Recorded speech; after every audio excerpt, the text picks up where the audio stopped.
How about this? Can you guys hear me now? Okay, I'm positive you guys can hear me now. I'm sorry about that. I'm totally sorry about that. Um, definitely can hear me now. Same.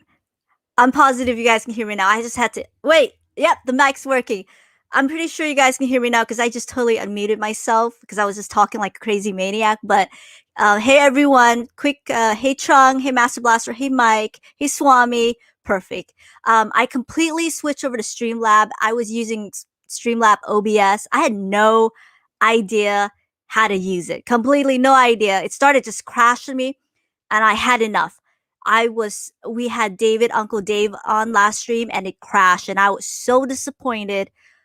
So disappointed. I went out, paid like $250, learned this whole program, got pro, but enough of that. Just want to make sure you guys to get the whole setup thing going. But enough of that. We have Pokemon Classic. He likes to go by either Pokemon Classic or Adam. And I think he's definitely new to YouTube because I watch a lot of YouTube videos about collectors and I just saw him.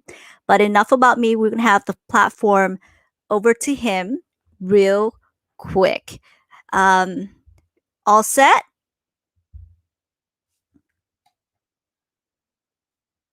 Correct you on that. It's actually Matt. Oh, hey, Matt. I'm sorry about that. No problem. We were chatting about all sorts of stuff. We were talking about modern, about McDonald's, about all sorts of stuff. So introductions, right? Anyway, it's great to be here. Thanks for having me on your program. And I really like the content that you're putting out and how you're making this accessible for the community. Thank you. So tell us really quickly about yourself, why you started on YouTube, and then we're going to do the 60-minute question countdown, just a really quick 60-minute, and then we'll go from there. Sure. Well, I've been a collector for the longest time. I originally entered the hobby as a kid, much like a lot of people my age probably. It was 1998, 1999 when Pokemon first came out, and the card game is really what drew me in. Initially, it wasn't something that I found myself personally drawn towards, but having a peer group in the Pokemon Mania, they kind of forced me into it kicking and screaming. And when they did, I was really glad that I did. One of the things that made a really important impact on my life was a league that was run in a store nearby. It was at our local shopping mall. And so that was kind of an entryway into the collecting side, also actually playing the card game rather than just looking at the cards because they're beautiful, they're good artwork. And eventually I rose to a position where I helped run that league. And so the collecting aspect, the full immersion in the hobby, just something that came natural since I was spending so much time with it. So that's kind of the background, and it just kind of ballooned from there as I got older and had some additional income from, whatever jobs I was working to pick away at the collection, and never fully left.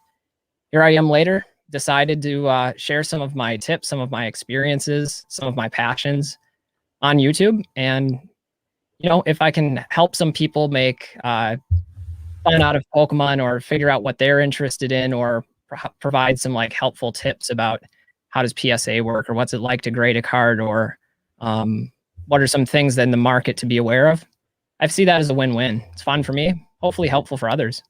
Absolutely. Absolutely. And that's exactly why I started as well, because I see a lot of trend that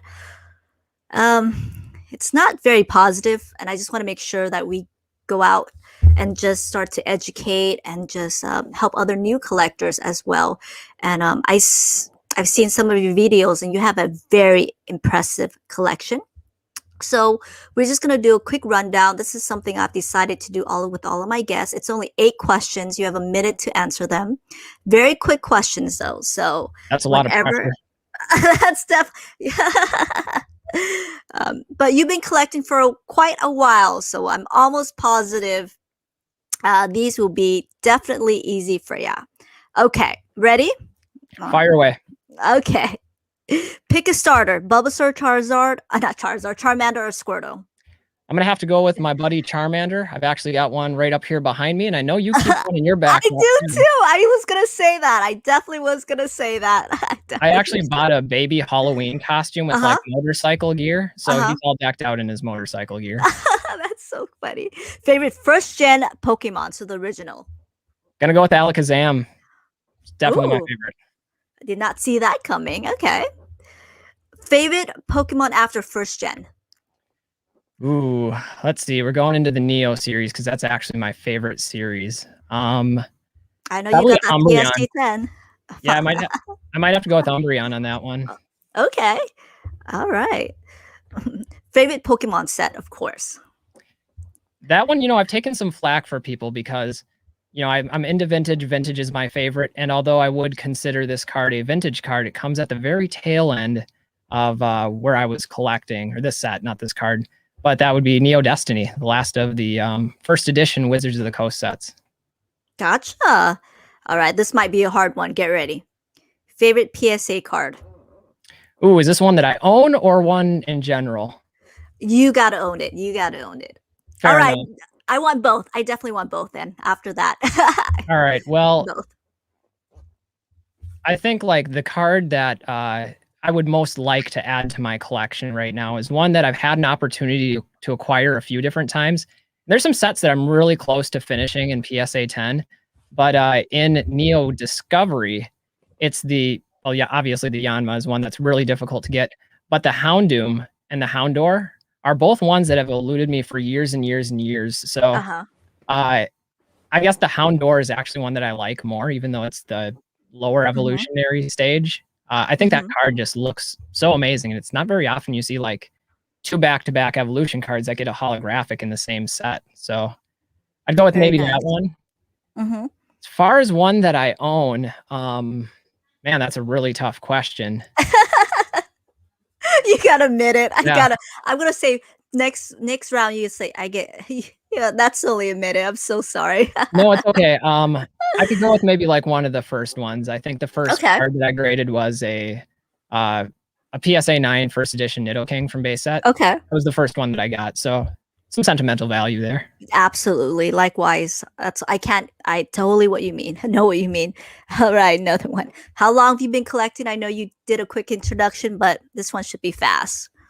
Yeah, so what would that be, like roughly 20 years? Am I doing that? I'm not doing that math right. That's 25. We're on the 25th anniversary.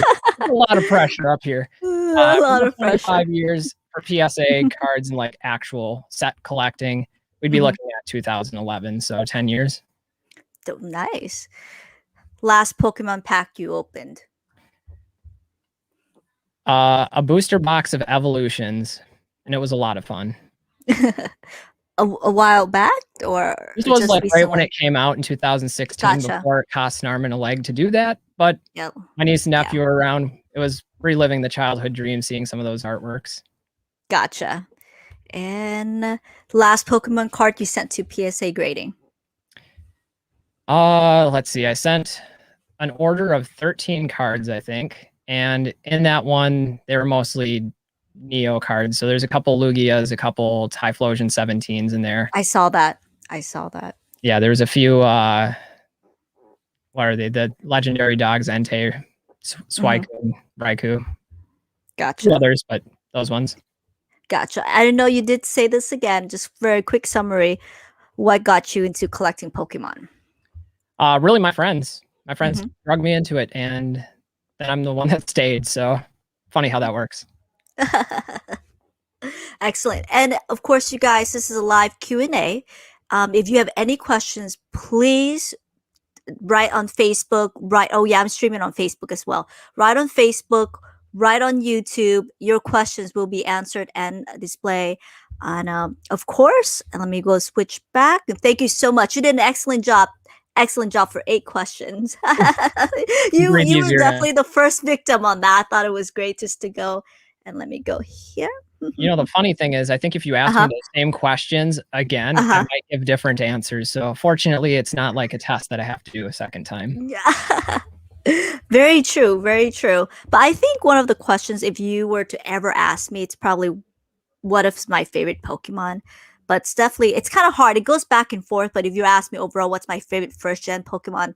It has to be Bidoof. I love Bidoof. That guy is so funny. That guy is hilarious. For sure. I think that's been like the ongoing meme for PokeRev too, when he's been doing pack openings Yeah, absolutely. So let me go here. Let me go to the comments. Oh, wow. We have a lot of comments here. So Swami says, I can't make it tonight. We'll definitely listen to this one. Ask good questions, people. They're talking about we can't hear you. Now we can hear me perfectly. So let's go from here. No audio. All right. And go here. I got to give a shout out to Swami. He's like all over the place in these videos, not just like yours, but I noticed he's in Pokenomics with Jake, and he covers a lot of ground. Oh, absolutely. And he makes the best video, and they're so funny. One time he was making a video where he was I think he was just making a comedy where he says buy now or sell now. I thought it was so funny. That's how I found out. I says, you gotta come on this channel. That was so funny. That was hilarious. So for the last card that you sent out a T17. Do you think it's gonna get a PSA 10? Because I know you've been wanting that card for a while. Absolutely not. I guarantee it. It's probably an 8. As you guys know, the Neo Genesis set in particular is just plagued with print lines, factory issued, and yeah, I don't think I've ever had one out of maybe 20 or more copies that didn't have at least 2 very visible horizontal print lines going across the card. So it would take some sort of miracle for them to overlook that, and frankly, I wouldn't want them to, because there's a certain level of like authenticity you want with the grades. It's not just the number. Absolutely.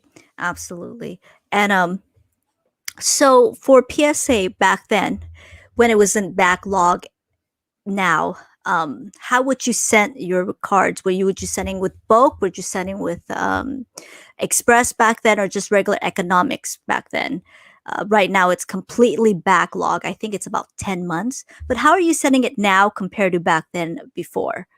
Sure. Well, in terms of the backlog, I just want to speak to that. I still have an order out from May of last year. That's only in the research and ID phase, I think, is where it's at. So that definitely hits close to home. And, there's some separation anxiety happening right now with that. But as far as like the previous orders, a lot of them bulk. I mean, especially in those first few years, these cards didn't have that sort of value that they have now. So it wasn't seeming like an unethical under appreciation of the cards when you're filling out those forms and determining what the declared market value is. However, there always has been a few that were worth a little bit more or maybe wanted a quicker turnaround. So I would say like 90% through the bulk service, and then occasionally through one of the higher service levels. Gotcha. How many cards do you have out there with PSA right now? Probably about 300 would be my guess.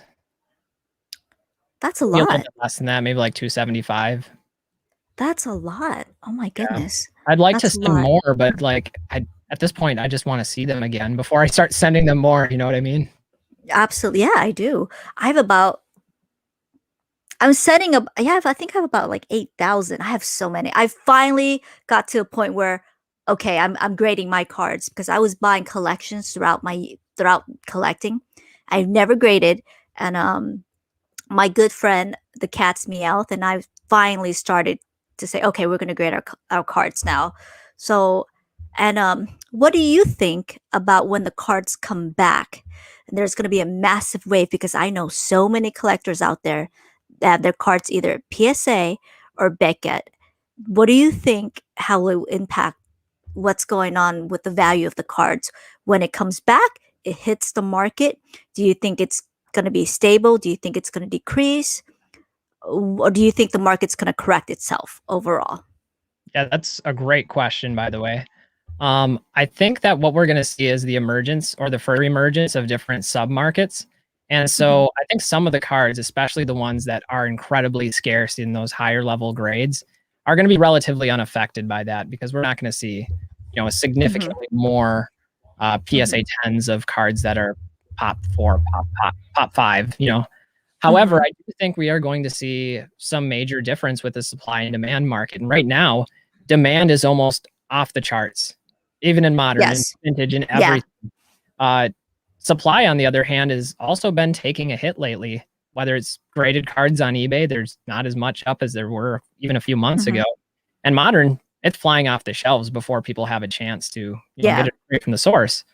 So I do think that we're going to see some level of correction with the majority of cards, especially with the ones that are easier to acquire and the ones in those medium to upper grade levels of condition. So that would be my prediction. Again, it's really anybody's guess. If you ask me if Evolutions would be selling for 4 figures a year ago or even 6 months ago, I'd say no, that's not possible. There's just too much supply. So Mhm. I've been wrong before. I guess that's what I'm trying to say. I could be wrong about this, but it seems likely to me that some correction is in order. I guess what I want I to know is what are your thoughts on it? uh, I agree with you. I never saw evolutions being like this. Well, okay. I am a I don't know if you ever see my collection. I'm definitely more of a seal collector. So, um I bought into the hype when it first came out. I did. We had a local card shop. I live in Orange County. So we had a local card shop, and people were in line to buy Evolutions when they first came out. I was one of those people. So I have all the pre releases, I have them sealed. Um, so I bought into that hype. I really did. I have bulk of evolutions. And but this is back then when the packs were selling for $2. $2. I can go to my local card shop, buy the packs for $2 um, at either Frankincense, which is a local vendor, and or just my local card shop for like 250 or 225. So I would just buy them and buying them. And this is when I got into the hype. Okay. This is as much crazy as I tell people don't open packs, just go buy the single. I bought into the hype because I was actually really excited. And then I noticed it died down. It died down, and I noticed just watching people on YouTube when they open all these packs are like, "Oh my god, another evolution packed," and I was getting bored of it myself. So, um, and if to answer your question real quick, I do think once PSA comes back and when the market hits, I think not vintage is going to be okay. I think what's going to matter the most is modern cards because I know a lot of cards and I know a lot of people have like their hidden fates Charizard out there, and it's going to come back, and I do think the market will correct itself, and I do think there will be a price dip, but that's pure speculation, and that's what I think. So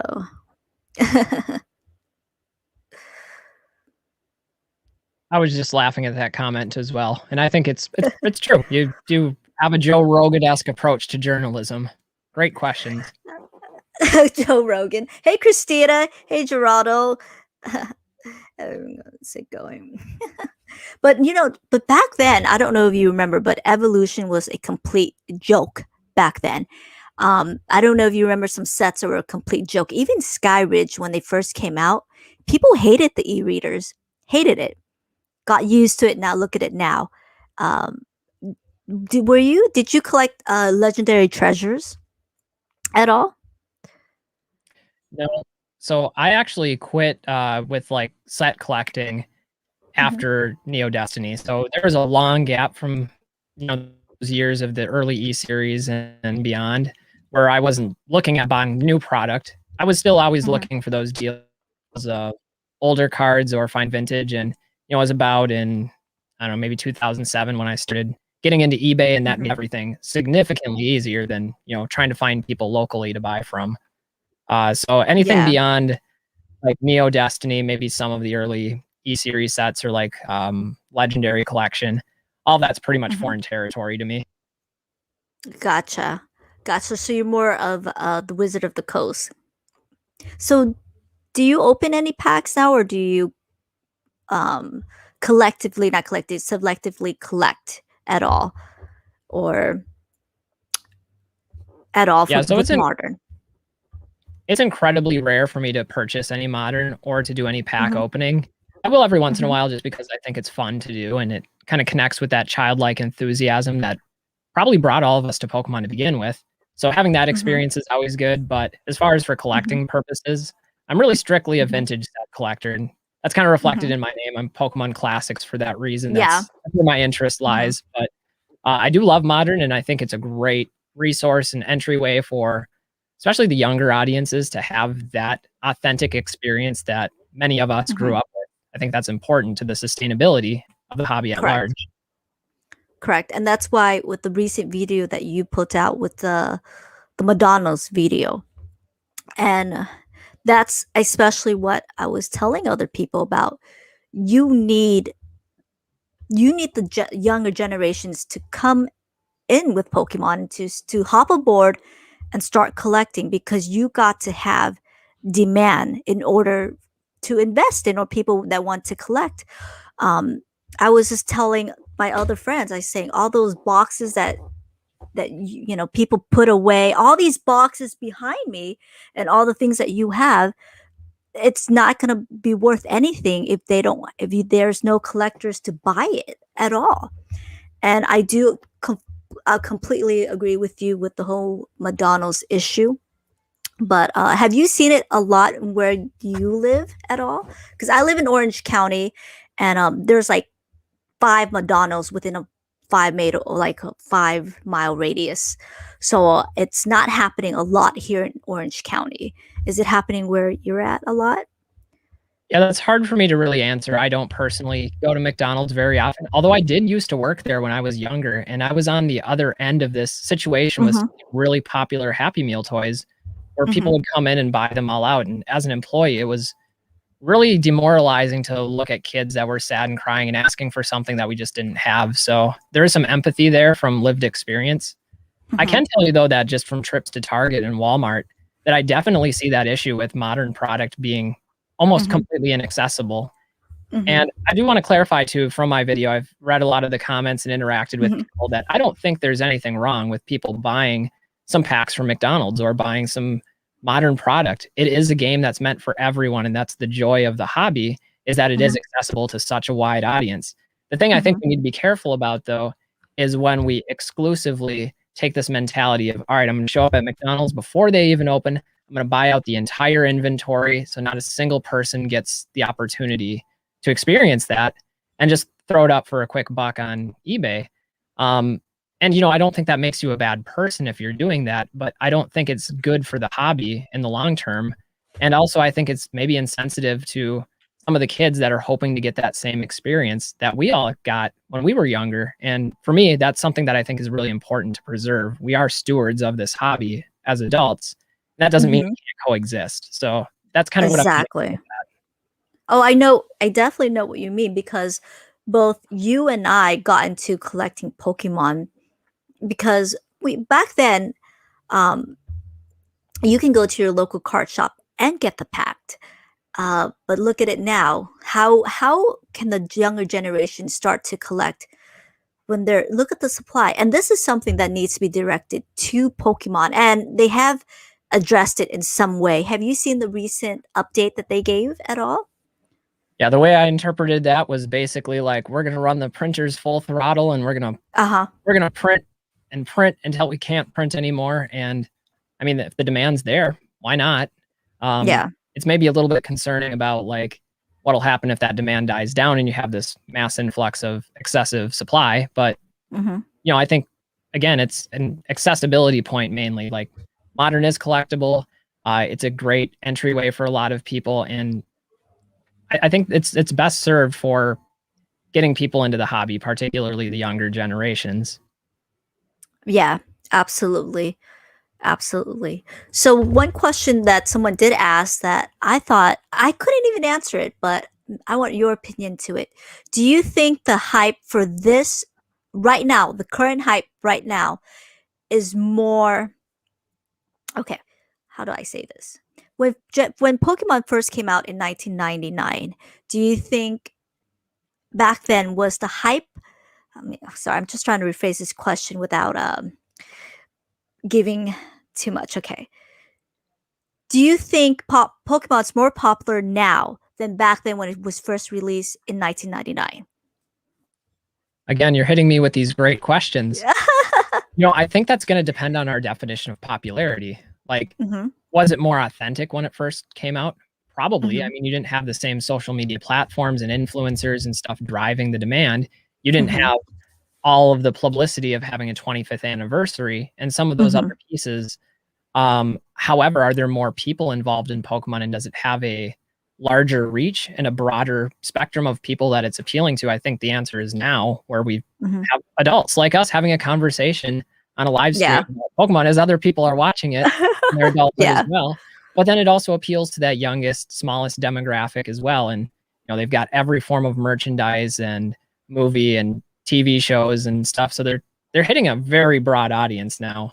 But at the time, I think maybe some of that was driven by how unique it was. Like it hit this cultural zeitgeist that we really haven't seen now. Now it's more of a nostalgia driven hype, if that makes sense. That's kind of my Yeah. experience. I'm going to throw the Yeah. question back at you because I want to hear your take on that. Someone asked me this in the last stream or two. I forgot. I think it was Susuka that asked me this, and I couldn't really answer it. But I really had dinner and and thought about this question, and I think I think I could answer it now.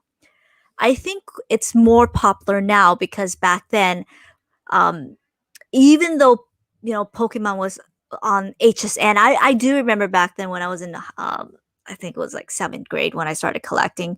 You can watch on the Home Shopping Network, and you can see a PSH 10 Charizard, and they were selling for like $900, and but it wasn't selling, and but then it was very popular. I traded with my friends.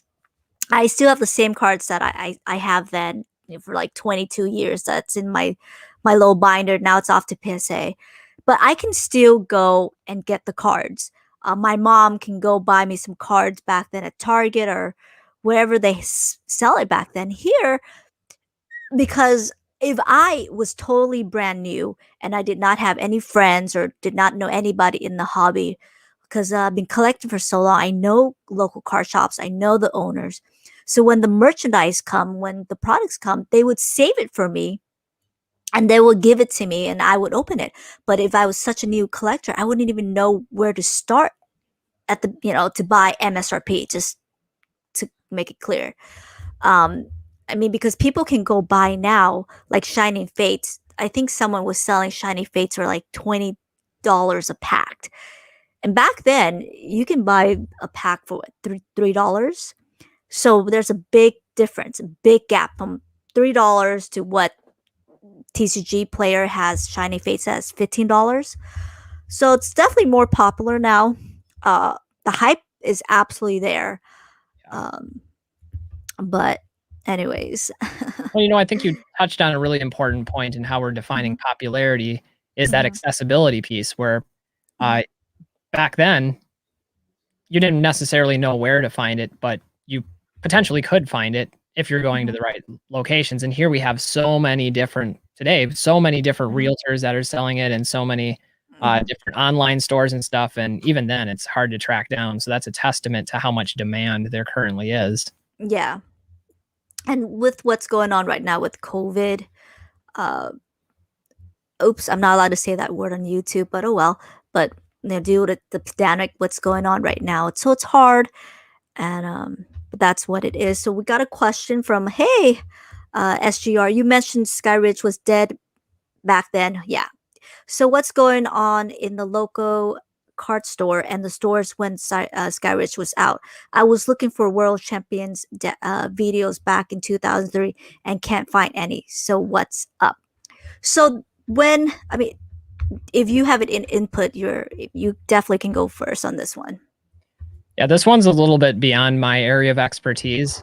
I could make some assumptions. Like I know this was kind of the dark ages for the popularity of Pokemon and that the print runs for some of those sets were smaller, but there's probably more to it than that. So I'll defer to you on this one.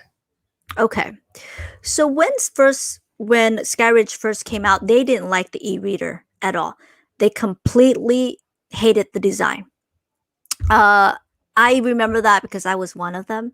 I didn't like how they completely changed the design at all. And the set didn't really get much attention unless after it was out of print. And I remember started to notice an increase in Skyridge, I think about 7 years ago. That's when the increase came back. But when it first came out, people hated the design. Surprisingly, when Skyridge came out, I actually stopped collecting for a bit because I didn't like the design at all. And I think the majority of people didn't like the design. Some people did, but I think most did not. And then I got out of collecting and I came back in later on. But I think with Skyridge, it got more popular.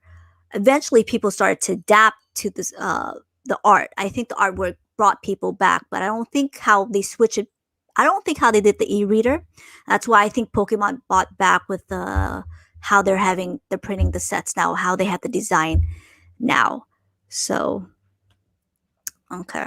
So Gerardo wants to know Pokemon Classic, your thoughts on everything going on with the what not app. Have you heard of that app before? All right, so this is where I'm being exposed as the boomer that I am. So you guys are gonna have to explain that one to me. Like, I assume it's like a shopping or a buying, selling. Okay.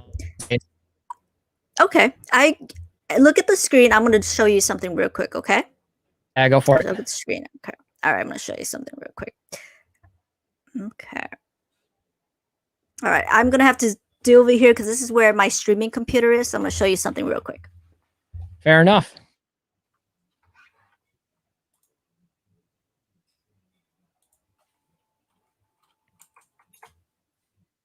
This is for everyone who doesn't know what the what not app is.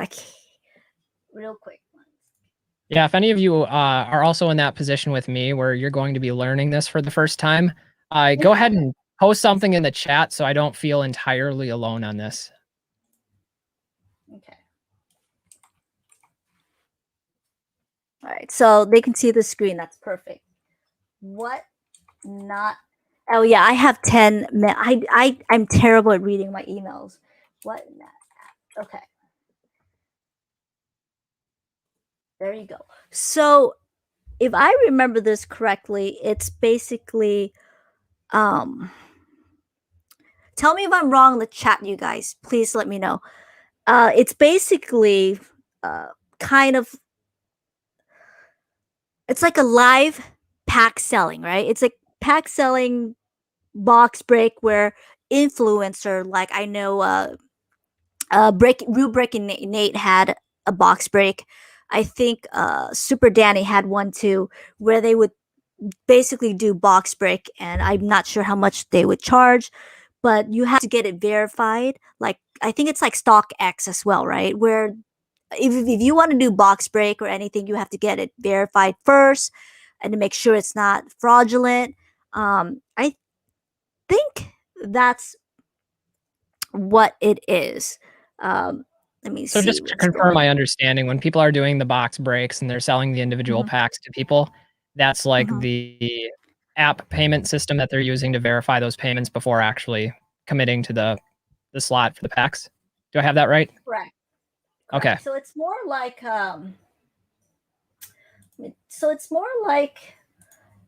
I think it's like an online box breaking. I've never used it, but from what I've seen and from what I read, there you go. So buy sell together. I think it's just online. It's like YouTube, I think, but I think it's more verified that uh, the collectors are just the person that's selling it. It's more verified, and you do the box break. That's what I think it is. I Sure. could be wrong. Well, I've certainly watched my share of box breaks on YouTube, and I guess I've never really thought about like what goes on behind the scenes of how do you sell the individual packs, is how do you actually receive the payments and verify that those payments have been paid in full before the box and the individual packs are opened. Is the video then done through this app as well, or Yeah. is it something they use prior to the YouTube? You have to have the app, I believe. Okay. Verify me if I'm wrong. So verified if I'm wrong. You have to do it through the app. I don't use it, but that's what I know. It's like an app.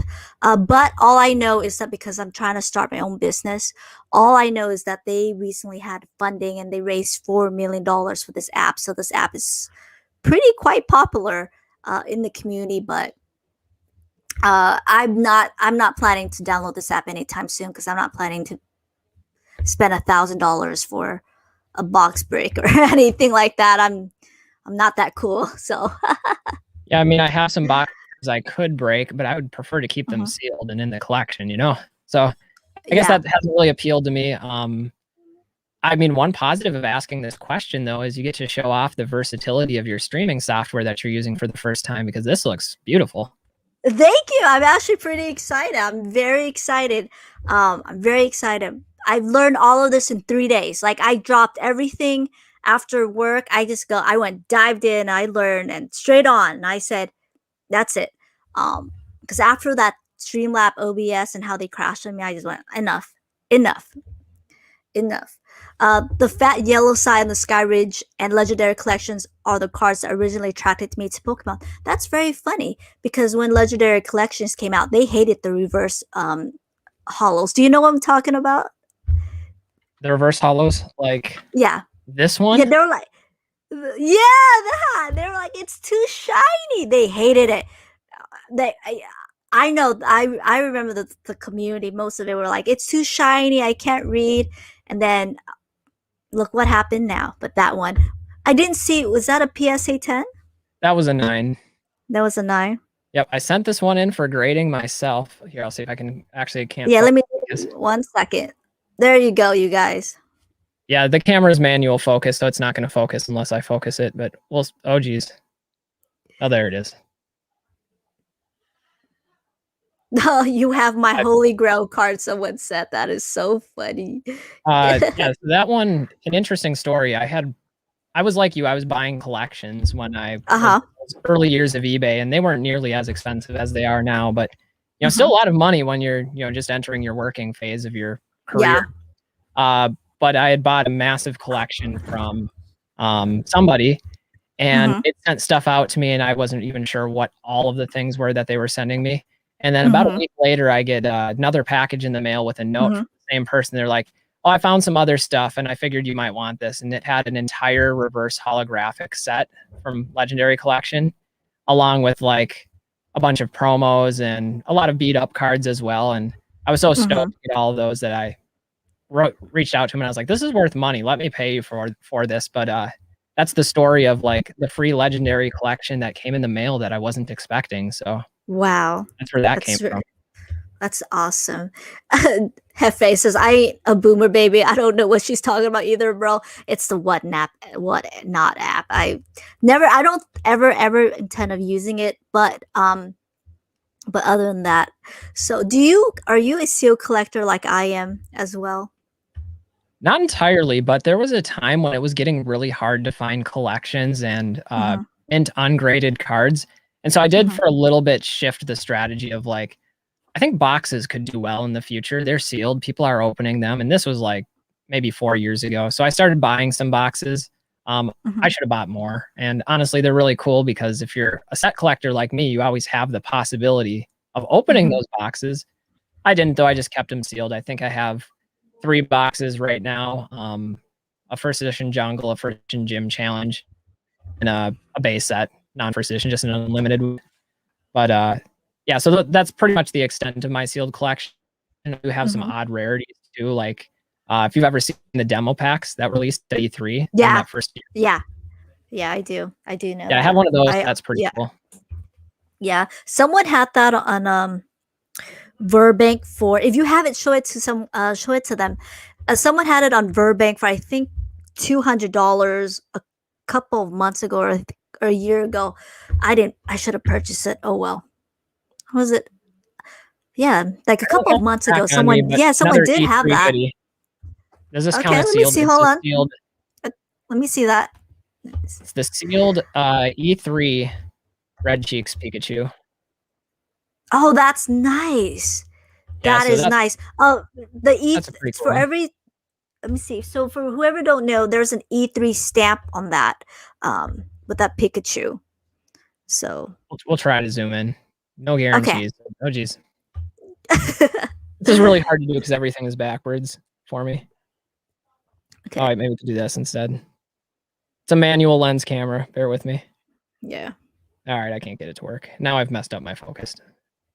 Sorry, everyone. I tried. But there's an E3 stamp on there. That's it. I'm so awkward.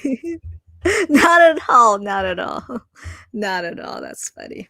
Someday we'll upgrade to like a remote control for the camera. Legendary Collection Reverses was the R word. What is the R word? I don't want to say it. You'll probably get demonetized, but that was horrible. But they were horrible. What's the R word? Charles said that is The one that so I can darn cool. the one that I can think of isn't a very nice one, so it's probably best to leave that out. That's very. I don't know what R word he's talking about. Now it's gonna get me. It's also a musical term for when you slow down the tempo. Oh. I Oh, assume okay. I assume that's the word we're talking I about. think he knows what. Okay, I definitely know what you mean now. That's so funny. I definitely know what you mean. Um, they're just funny. They're like, please don't talk bad about my collection, SGR. So when was the last time that you bought a collection, and where did you buy it at? Was it on Craigslist, OfferUp, or Yeah, sure. So Facebook Market? most of my collections that I purchased and have purchased have been through eBay. It's a Mm-hmm. very competitive market space now to find those types of collections. So I would say Mm-hmm. like an official collection that I've purchased, it's been a while. Lately, it's just been like individual cards. Most of the Mm-hmm. time, ones that are already graded that I need for a set.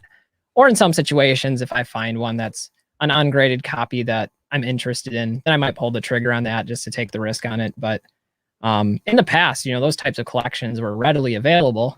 And sometimes Yeah. I think people like disparage that and they're like, yeah, it's easy to get Uh-huh. into collecting when everything was so cheap. And that's true. Things were significantly cheaper and easier to find. But at the same time, like having the finances to make some of those purchases was also more difficult because you didn't have like the same opportunity to sell things as well. So Mm-hmm. I've always viewed collecting as sort of this hopefully self-sustaining thing where you buy enough cards out of a collection to get the ones that you really need. Then you can sell a couple of the extras to then buy another collection. Then history repeats itself. So it was never really a profit motive for me. It was more of just like, how can I advance my collection by strategically collecting? At least that's how Gotcha. I approached it. Gotcha. That's very smart. I have not. I hoard Pokemon cards of I have so many Pokemon cards. I have like boxes and boxes of just bulk and stuff.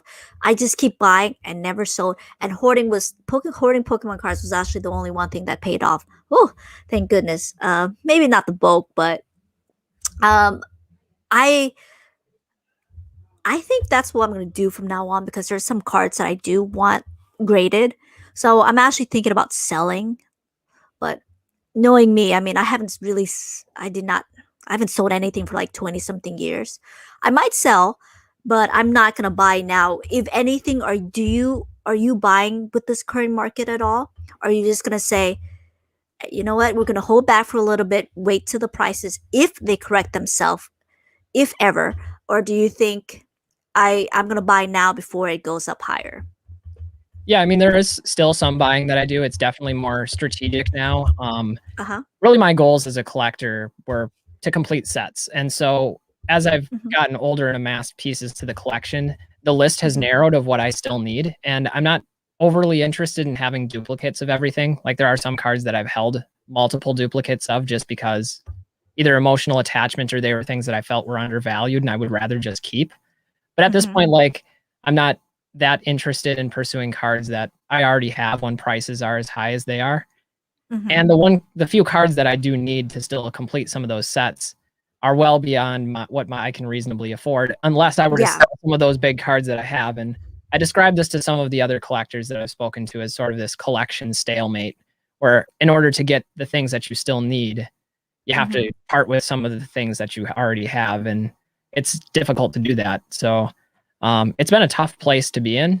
So I'm not really sure which direction it's going to take. I guess the market's going to dictate that to some degree. Hmm. How about you? Have you done any additional buying lately with the market the way it is? No, not yes and no. Yes and no. I am and I preach this a lot to the people that watch my channel. And they're probably just very annoyed. They're probably like, my ears are bleeding. She needs to stop saying this. I am very patient when it comes to buying. I'm very, very patient because I've been the fool that overpaid for a price, like for a pack. I was the fool that paid for $27 for an evolution pack, not evolution, sorry, generation pack, and then 2 weeks later went down to $9. So I've been very, very patient. Nothing with modern. If I see like, if I go on Burbank Pokemart. Do you know what Burbank Pokemart is by any chance? Yeah, definitely. Okay. So you know what? Do you mind if I take some time to just show them what Burbank Pokemart is right now? Yeah, Just go real ahead. quick. Okay. I'm gonna show you guys what I how I buy what we do know. Are you in this Facebook group as well? I'm not part of the group, but I do visit on occasion and Okay. scope out what's going on there. Yeah, back then you can buy cards was so inexpensive back then. Back then I can buy packs. Now it's a little bit tougher. Now it's a little bit of price gouging going on, but okay. All right. Share my screen with you guys. So you guys gonna take a look into my personal Facebook page, but that's okay because I let everybody know what my Facebook page is. Go here. Okay.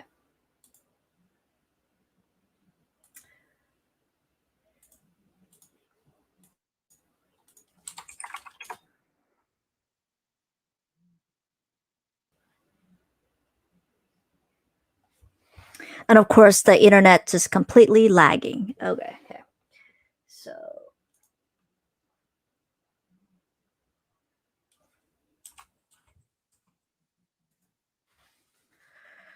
okay. So this is where I tell everyone to go if they're like an inexperienced or just new collector. Go here, look at the market, and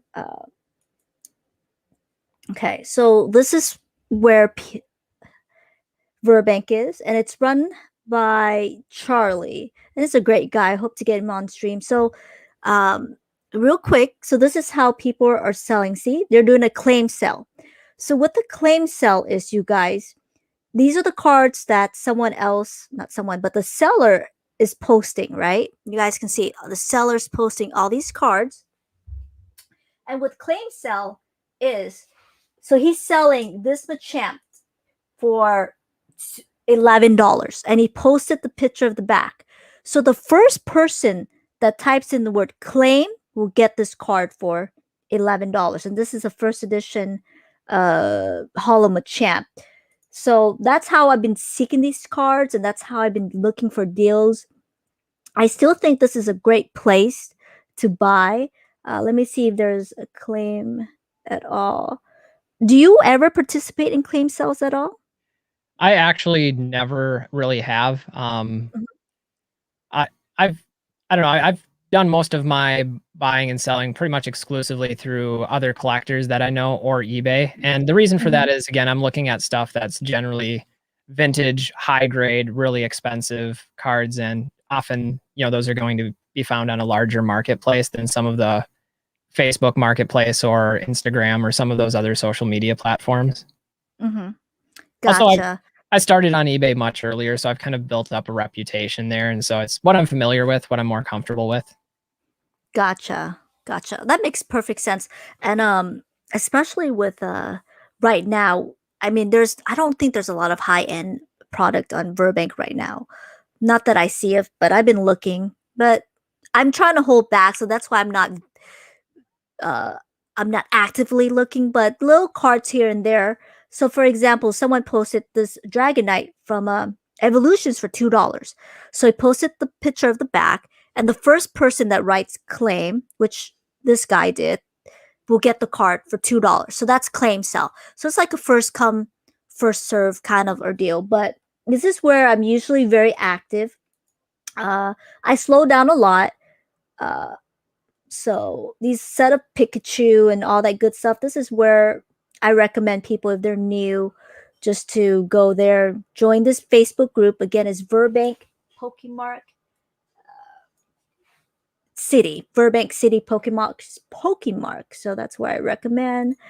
All right, I'm gonna stop screen sharing and go back to the questions. Yeah, and I do know Charlie, and he's a really great guy. Oh, yeah, really great, very very helpful. Um, Very well respected very in the community too. Absolutely. Absolutely. So we're gonna go back to one of the question. Majestic Baby says, "Are you guys looking forward to the Evolution set coming up this year? Have you seen that set?"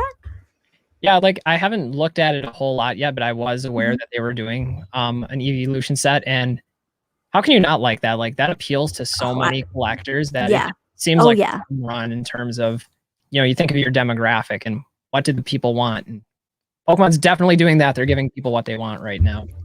Yeah. Okay, favorite evolutions. Number 1 for me is Umbreon. 2 would be a tough choice between Espeon or Jolteon. The best question is, which is the worst? Oh That my goodness. You have to answer. Oh my god, what is the worst? Oh, okay, all right. Okay, I did put you in the spotlight for a minute, so I expect this. Okay. Okay, it's not definitely an Umbreon because I really like that Espeon. I like that too. Oh my god. In my opinion, guys, don't murder me. Do not murder me. Yeah, you're walking into a trap Do here. not. I know. Do not murder me, you guys. If I have to pick, probably Jolteon. Ooh. I see how it is. The stream is over. I'm just kidding. I'm sorry. Unsub. Unsub. The question was unfair. It's like asking you to pick which child is your least favorite. That's probably easier. I know. Oh my god, that's probably easier. That's definitely very hard. But let me know in the chat, guys. Tell me what is your least favorite. So, if anyone picks Jolteon as well, let me know. Let me know. You upset a lot of the people in the chat here, I think. I probably did. I'm so. Oh my god, whatever. Yeah. That Pokemon, he never really appealed to me, but it doesn't mean I hate it. I just not my favorite, so. Well, I think that's fair. Like, there's so many ones to choose that, just because you say one is your least favorite doesn't mean you don't love it. Yeah. You can still love it, just not as much as the other ones. Yeah. Just so you're not alone on that, I'll go ahead and throw out Vaporeon. Remember, I have his channel listed below, so you want to unsub from him, let me know. Yep. I deserve that. I will say Vaporeon won me a lot of respect when Pokemon Go originally came out, because Vaporeon was so overpowered in those early days, and it's like it was one of like the game standards at the time. That's true. That's true. Did you know that I don't know how to play Pokemon trading card game at all? At all. Like, at all. I've been collecting for 22 years. I never learned to play the game. Never. There's no judgment here. Well, the chat would suggest otherwise, but... are we actually going to get a Cosmic Eclipse and Vivid Voltage reprint, or are they pulling a leg? What do you think? I don't know. I mean, you're talking to the classics guy. Pretty much anything modern goes a little bit over my head. I know that Vivid Voltage is a thing, and I'm familiar with some of the cards in it, but I don't know. Yeah, I can answer that. Vivid Voltage reprint 1000%. I have a friend that was ordering stuff from distributors, and he sent me that he got his rounds. So for distributors pricing, if you guys ever want to do the math of how much but how much they're profiting, distributors pricing for Vivid Voltage is $85. So when you do when you see someone opening packs for you and all this box break, just do the calculation how much they're basically. So it's $85 for distributor pricing per box for Vivid Voltage. Back then it used to be $60, so went up for a little bit. But my friend did send me a picture and saying, "Hey, it's $85. I got my numbers, so that for sure." And I would not be surprised, because Vivid Voltage is the recent set. They will most likely, I can almost guarantee it will make another run. I'm almost positive on that. Cosmic Eclipse, I would not be surprised. From a business perspective, I think it makes total sense, especially if if they're looking at like increasing the production and the supply that's out there. So I guess there's not a reason that I can see why not to, but again, my finger is not on that. So you're here to pick up the slack. Yeah, I know UK got a Cosmic Eclipse reprint, but if I was Pokemon, I will be printing Like no, I would print into the printers burned down. That's my honest opinion. I would not be surprised if anything that's 4 years back now, it's so risky because they can just reprint it. But that's my honest opinion. I definitely would put my money for Vivid Voltage Cosmic. I would not be surprised. So hopefully that answers your question. Jeffrey says I'm a Poke hoarder. Okay, That so condition, I think, is PokeGal, universal. I got a question for you. When the game died in 2000, nobody wanted to play anymore. What were you doing? Were you secretly collecting Pokemon cards in your closet and buying boxes? um, let me see. I'll answer this one first, and I definitely want to know what you were doing as well. Let me see what I was doing back in 2000. I was definitely in high school because I graduated high school. I don't want to say how old I am. I'm still very young, you guys. I'm still very young. Uh, but I can say that back in 2000, I did not have a car yet. I did not have a car yet. Oh, I was riding my bike to my local card shop, just literally down the street, and buy packs. And I did not work in 2000. I did not have a job at all. But for Christmas money and for China Lunar New Year and my birthday, I would save everything that I have, and I would spend it on Pokemon cards. Can't believe 20 years later it paid off, but I still have it at PSA right now. So um, I was collecting. I was probably I was collecting. I was in school, so I think I wasn't really doing much in 2000 because I did not have a job. I mean, I was still in high school. Uh, but yeah, I did most of the collecting back in 2000. I actively went back in 2001. Uh, in 2001. So, how about you? In back in 2000. Yeah, so back in 2000, let's see, I think those were the middle school years for me. Uh-huh. I was actively involved in the game at that point because we were still running our league at the mall, and I think we blasted through all of 2001 and maybe into 2002.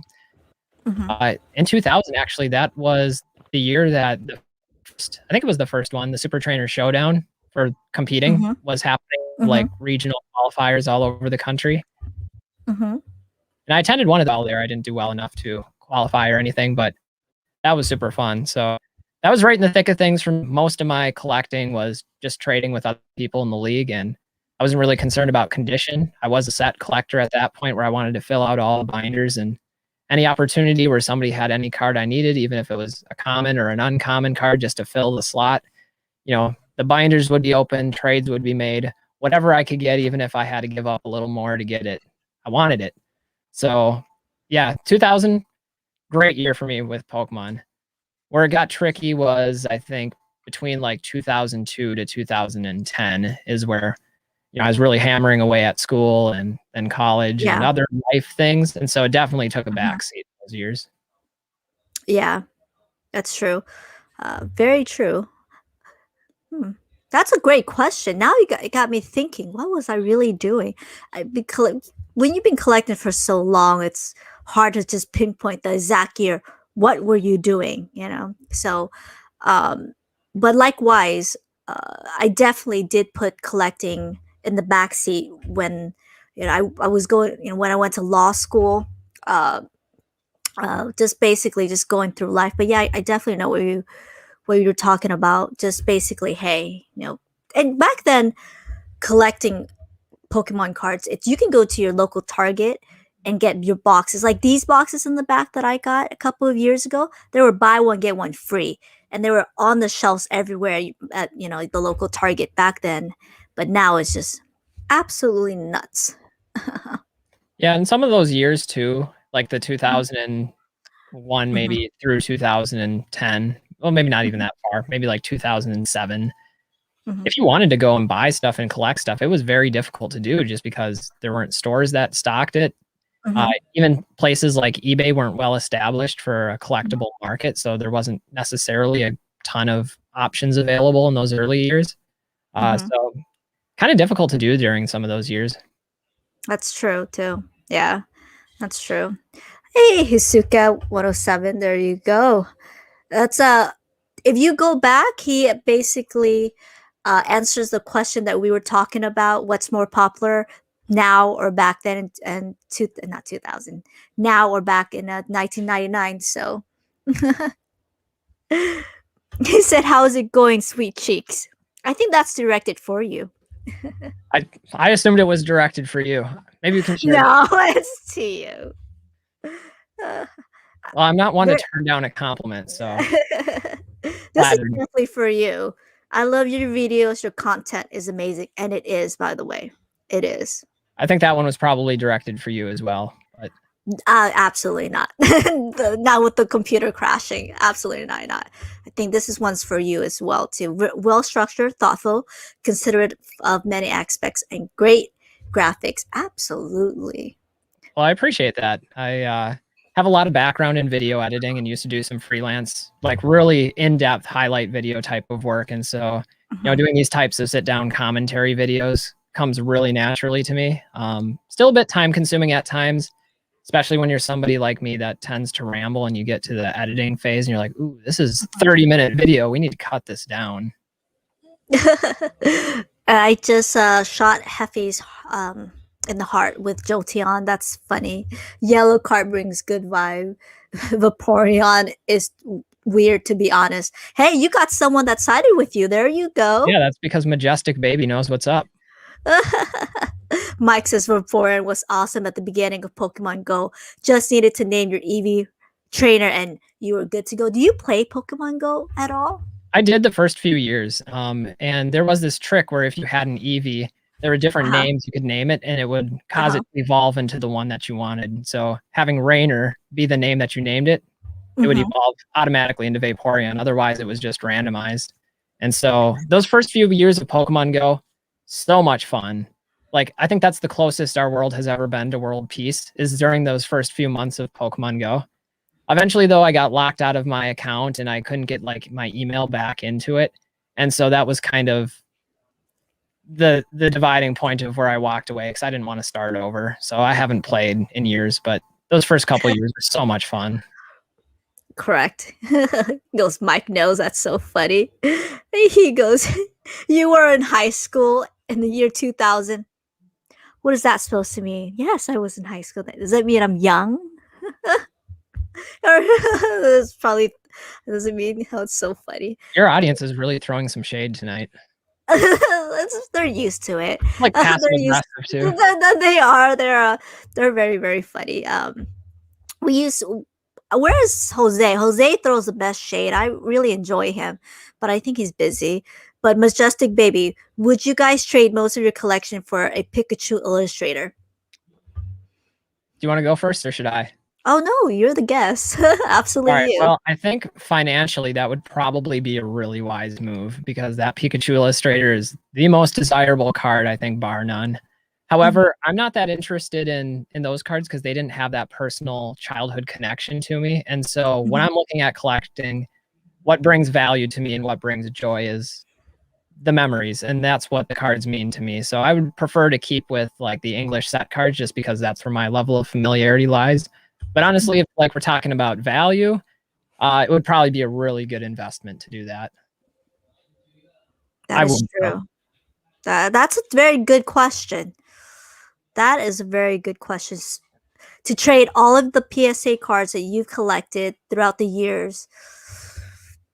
Okay, I'm gonna ask a question because I think this is a great segue to it. How what do you value your Pokemon collection at right now? Everything that you have, including that little cute Charmander in the back. Oh, Everything that you have.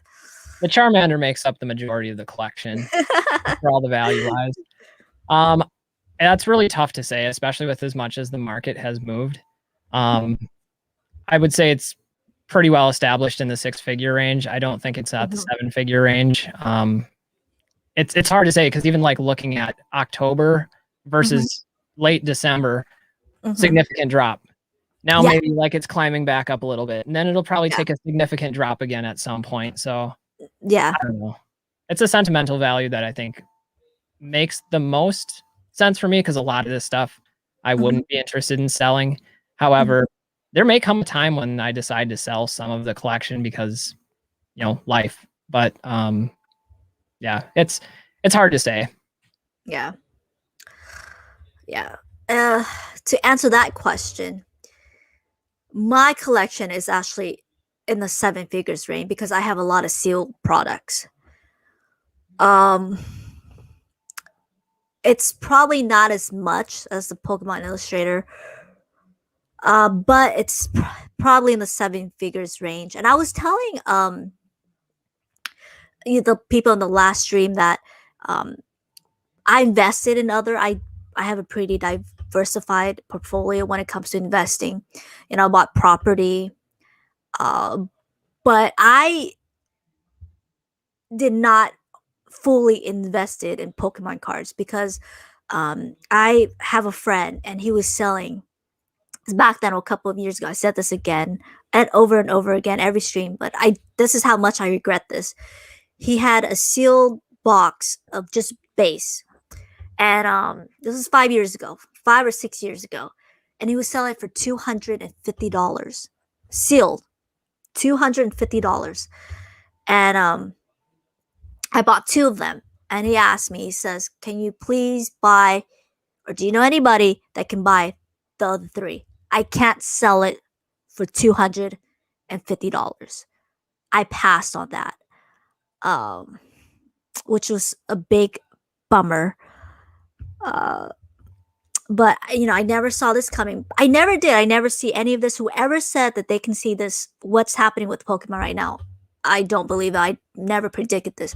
But it was funny because I was telling my friends, I was telling my mom that the house that we bought together, the house that we invested together, it didn't it did not appreciate as much as my Pokemon card collection. Um, I thought it was so funny, but it was probably one of the best incidental investment that I made. So would I trade it for Montemar? No, probably not because I. That's a tough question. Wow, these questions are really tough today. Sentimental, absolutely not. But for value, would I do it? No, I probably would not. I do think that's just one card compared to all the C booster boxes that I have in my storage. Probably not. I do think it Well, I'm sure probably you won't have be some tradable. items too that are like Yeah, really personal and the yeah, sealed product is great too and maybe it holds value, but there's yeah, not much differentiating one box from another where you probably have a yeah, couple items that you're like, this is the card, this has a very specific memory associated with it. yeah, And it would be hard to let yeah. that go. Yeah, but from financial aspect, I mean, that's such a great question. I trade everything I have for something that I don't even know how much it's worth. It's definitely worth in the millions right now, but I don't know. Wow. There Uh, is that PSA 7 illustrator that's going up on PWCC tonight and ending on the tonight. 27th. Yeah, so Okay. we can see what a 7 ranks in for. I think that's one of the first public auctions of that card in a long Yeah. time. I think maybe Scott SM Pratt was the last one to put one to auction, I think through Heritage years ago. Uh huh. Uh huh. So I don't know. I think it'll be interesting to see what the barometer is for Oh, that card. absolutely. Yeah. Granted, it's a Absolutely. 7. Yeah. And I, I mean, that's such a great question. I just want to continue to answer, just keep talking about this question. And not only that, you got to have a buyer for that as well, right? So compared to all the C booster boxes, all the PSA cards that you have, you know, is someone to go out there and buy a Pokemon Illustrator compared to, hey, there's multiple buyers, just one buyer that was gonna buy, hey, I have a base box here. You want to sell it for, do you want it for 20,000 or compared to one card that's worth $2 million or $3 million? Um, so that's such a deep Yeah, question. you're definitely I'm just, definitely taking I, liquidity.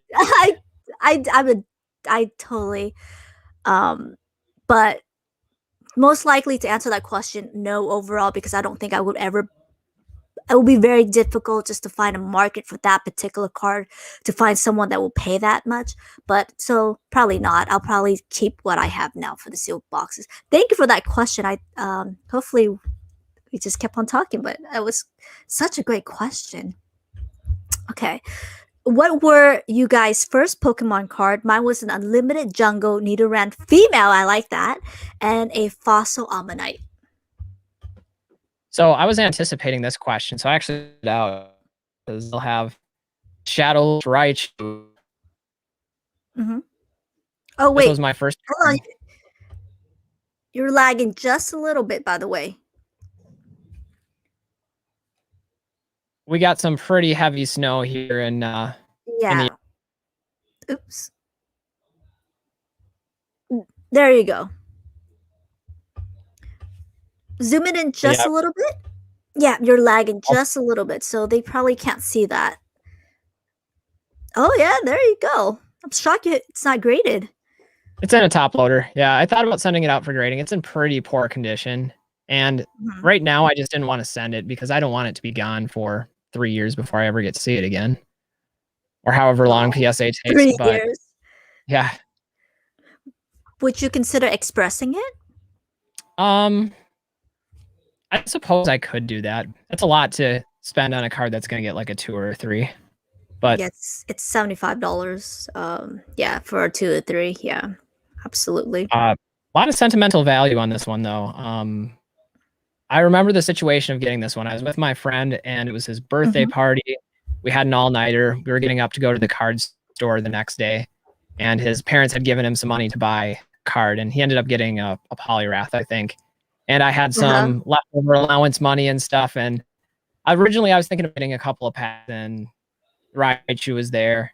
It was early into Pokemon. It was a card that there's some like people at school that were really talking up, and so that was maybe an influencing factor. So I spent $15 on that, and I got reamed out by my parents for wasting $15 on a piece of cardboard. And it's really ironic now that I'm in the position that I'm in at. I just they gave me a talking to about being responsible with money after that. $15. $15. That's very funny. My first Pokemon card. Now that I have to think about. Oh my god, it's probably an unknown. But the first holo, I do remember. Chansey. I remember I pulled a Chansey. My first holo, I pulled a Chansey. Was pretty happy, and then I think the next pack I pulled a Blastoid. Yeah, I think I do remember this. Keep in mind, guys, this is like 20 something years ago. But yeah, I still have that Blastoise too. I did send it to grading. So, but yeah, I was hooked on it. I was hooked on Pokemon cards. So I have all the cards I have for 22 years. So I'm pretty excited that James. Oh, hey Poke, I love your stream. Hey Pokemon Classic. Thank you, James. Yeah, hi James. Hefe says, I could never sell my cards from when I was a child, priceless. I suppose I'll take $5 million for it, though. I mean, that might be a realistic price in another couple of years, but at the rate things are going. Yeah. That's a joke, by the way, people. I'm not. Yes. Don't misconstrue that. Pokemon is underrated. It's killing stocks now. Invest in multiple things, not just Pokemon. So I do want to talk a little bit about investing. Just talking about your opinion and just what this is pure speculation, you guys, from what we talked about. Neither of us, I assume, on your end, that we are not financial advisor, but we can put our own opinion out there. Do you think modern Pokemon is investable? Now, that's a deep question, but I do want to know your opinion. Let me know. Yeah, so I think to an extent, everything is investable. It depends on really what kind of return you're looking for. Is it something that I would say has good fundamentals behind it for the most part? I think the vast majority of modern cards, I would say no to that, where there is a massive supply, perhaps a supply with the possibility of reprints. So to me, that's a little bit concerning if you're going to be dumping money in it for the sole purpose of holding long term and expecting massive returns on it. Having said that, there's probably going to be some cards that appreciate. I think that's true of virtually any collectible, that you're going to have some of those diamonds in the rough. I guess I would say I wouldn't count on it being a long term, really heavy vehicle for investment. But at the same time, there's opportunity in literally everything. It's just a matter of what are the fundamentals? What are you looking for? What's your budget? What type of return are you expecting? And how long you expect to be in it. Some things are better short term, some things are better long term. You got to do your research. I guess that would be my complicated yet simplified answer to that question. Thank you for that. Yeah, that's very true. And we always preach about your videos. We always say do your research. Make sure to know what you're investing in. Just don't blindly invest, and that's what we did. What are your thoughts on modern? I mean, you have more experience with it than me, so you're probably more qualified to talk to this. That's the thing, is that I learned throughout the years, and just from what I mean, I've learned that it's just from what I do for a living, and just for other side jobs that I do, that I have learned that not to give unsolicited advice. So I try to be very positive, especially when it comes to investment and collecting. Um, and but at the same time, I'm very honest, and I try to be very real, because every time I talk about what I think about Pokemon investing and all that stuff, people would be like, hey, let's, like, girl, you're pretty negative, and I don't want that, but at the same time, I I try to be very honest, and just but not very direct. And since you asked, guys, this is just my opinion. Please, just my opinion. I try to be very humble about this. But if someone did ask me, do you think we should invest in modern? I would probably say no, not right now. Um, because I think the people out there, and that's just my again, this is just my honest opinion. I don't want to go on a tangent, because the spotlight's definitely live Q&A. But I think when you invest something, or just invest in collectibles, you got to look at the history, especially with pandemics, especially with 2008. History tends to repeat itself, and if I were to pick a side, I would definitely pick history. The side of history. So back then, when the market crashed, what is the first thing that went directly, was so fast that people, that's just decreased so fast? Collectibles. And again, Pokemon cards is a luxury good.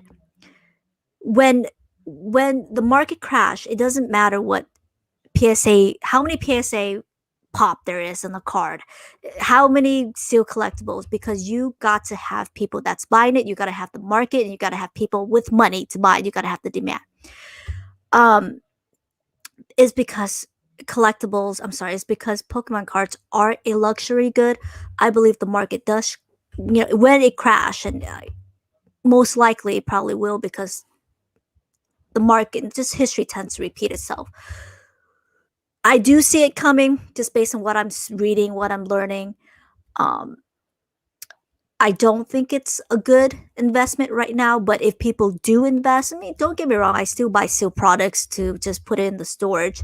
But if people do invest, I want to preach, do it wisely. Don't open packs, buy seal products, buy below MSRP. This is just for investing. It's just for entertainment purpose. People can do whatever they want, because I definitely open packs for entertainment purpose. But I digress. I will stop there, you guys, because I want to make sure to bring positive vibes in I'll take a comment on that for a second.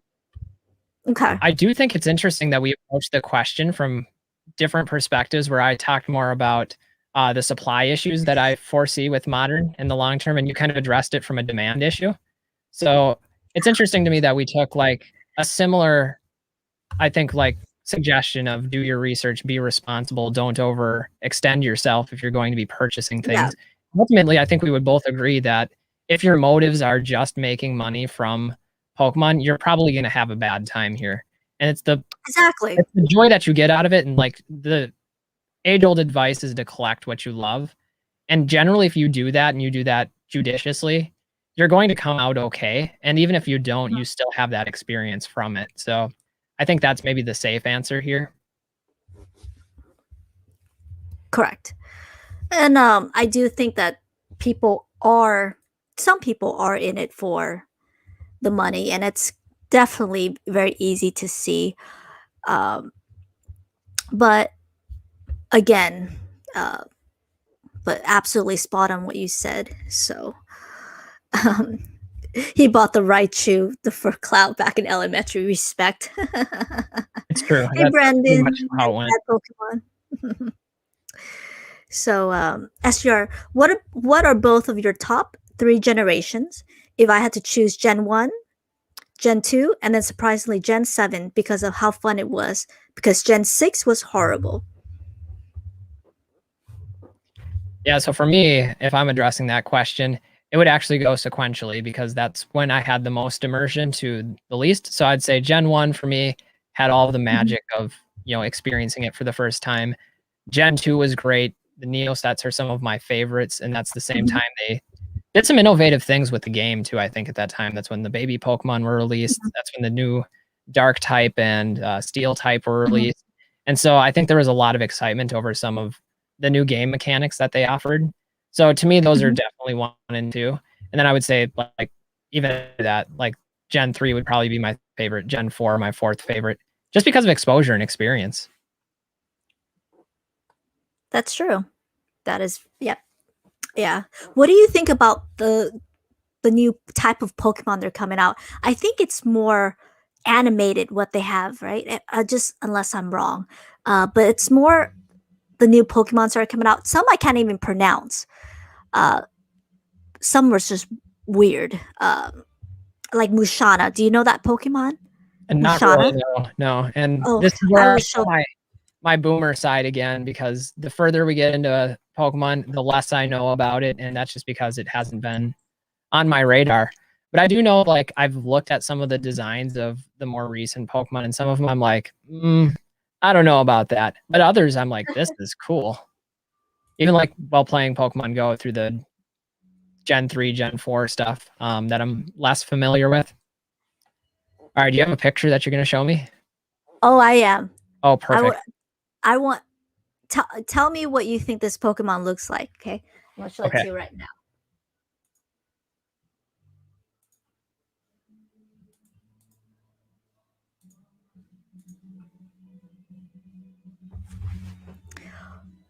What does that Pokemon look like to you? This is giving me like images of like a fetus with an umbilical cord. Yes, that's it. Kind of That's it. disturbing if I'm being honest. Oh, it is. Oh, Yeah. it is. Yeah. That's Mushana for you guys. I hate this Pokemon. Like, would I choose this or Scyther? Scyther.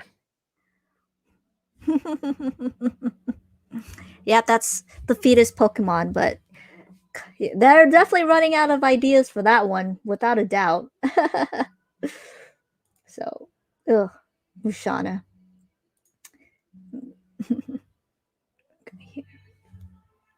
All right. Jeffrey says, I got the first edition Hollow Chars, and it's not a 10, but going to the moon. Let me see. Put those moon boots on. Get the rockets ready. Exactly. Charizard, I can only. Charizard is the new GME. Diamond hands. James. I can only remember that I think they had a Machamp deck back in the day. I was a fool and got rid of my early cards. So don't, You know, don't feel bad. Don't feel bad because I know a lot of people were selling Pokemon cards back then for like what $2, and back then my mom tried to give my cards away, but I hit them pretty well.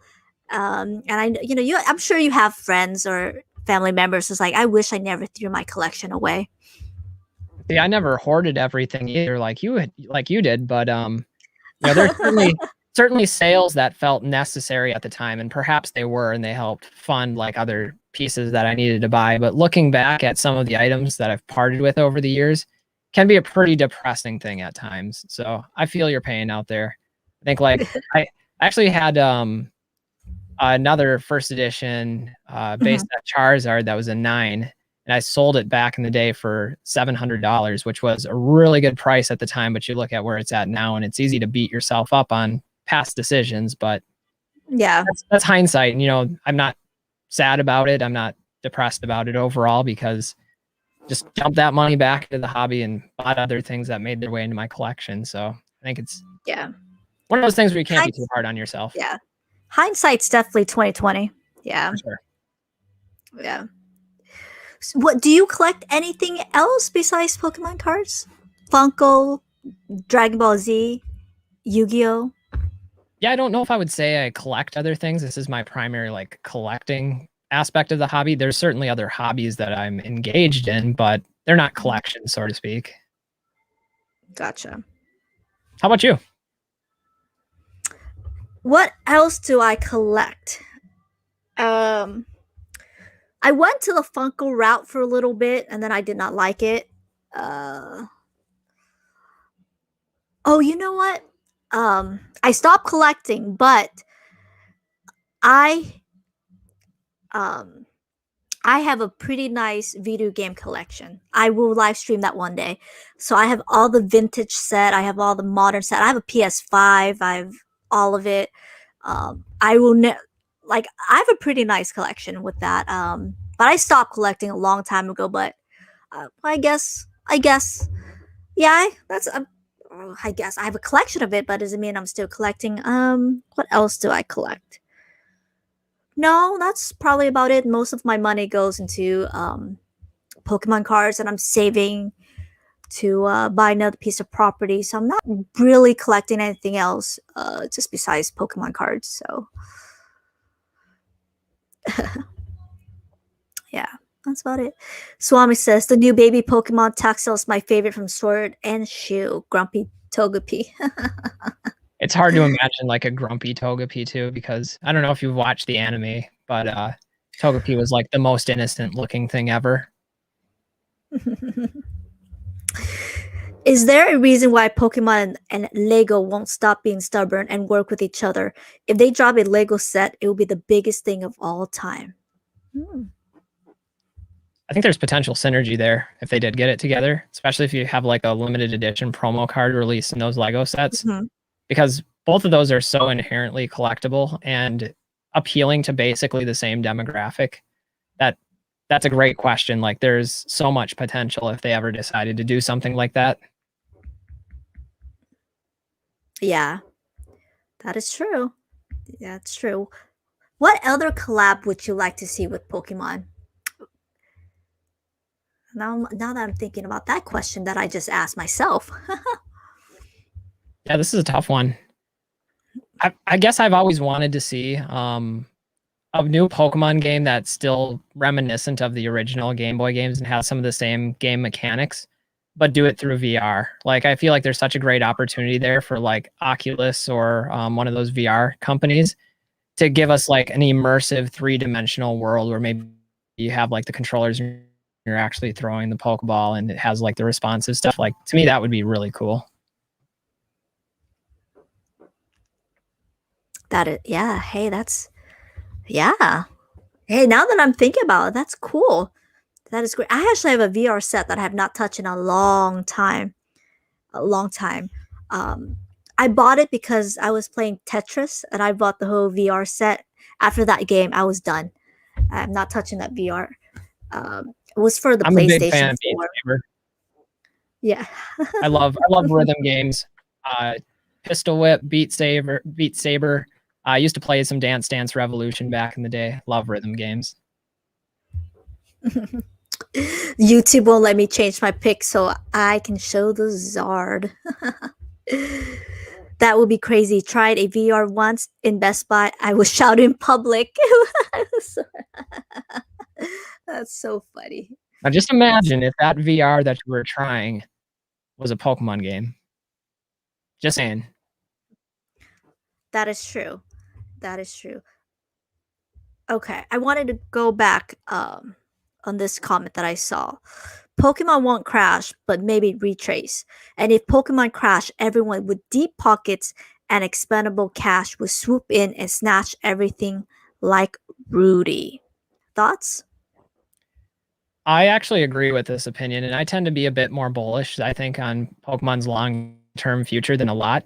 And maybe part of that is the demographic and the types of cards that I'm dealing with, where Vintage, I think, has some established history to back it up, and there are collectors that I think have the supply of financial resources pretty well established to maintain interest in the hobby, even if the economy does take a hit. Also, it's going to depend on the cards. I do think we're going to see a retrace of some kind for the vast majority of cards. I don't think it'll be anytime soon. I think this year in particular, we're probably going to see some continued hype due to external forces. But I do think there is going to be a basement floor, and especially if we consider the initial cost that a lot of people got into some of these cards. I don't know if people are going to be eager to liquidate at a significantly lower price point than what they bought in if they are, a collector that has some financial means. So, I mean, honestly, like speaking from experience, that's something I would do. I would be the Rudy in this situation, probably buy up a lot of inventory if it became available for cents on the dollar.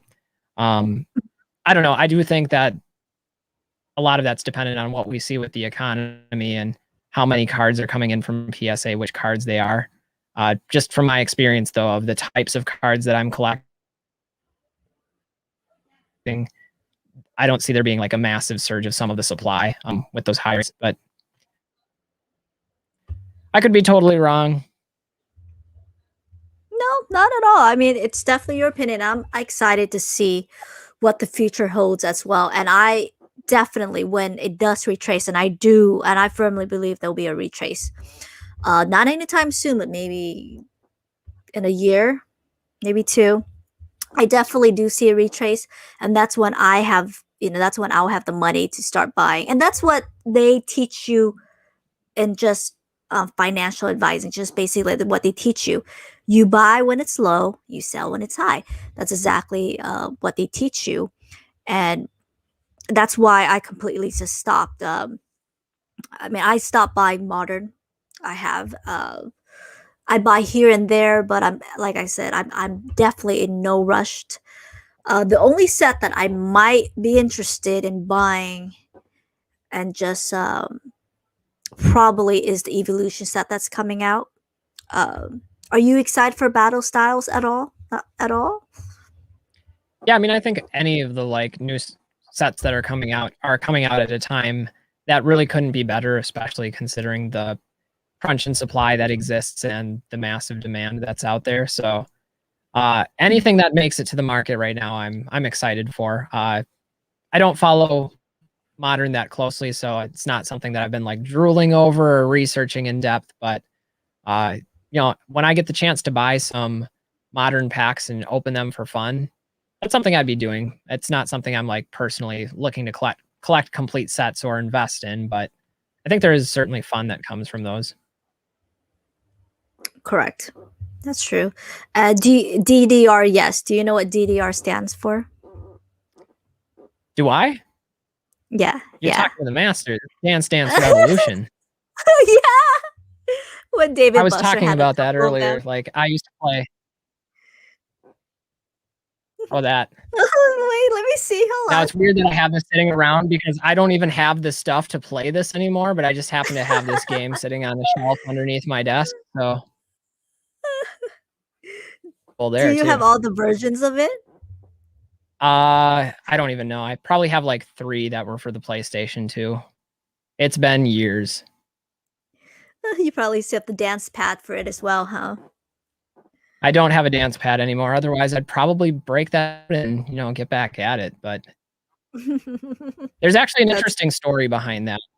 I wasn't okay. just inherently interested in playing Dance Revolution, but I was a wrestler in high school. And part of being a wrestler means you have to cut weight to make the weight classes so that the team can fill a full lineup.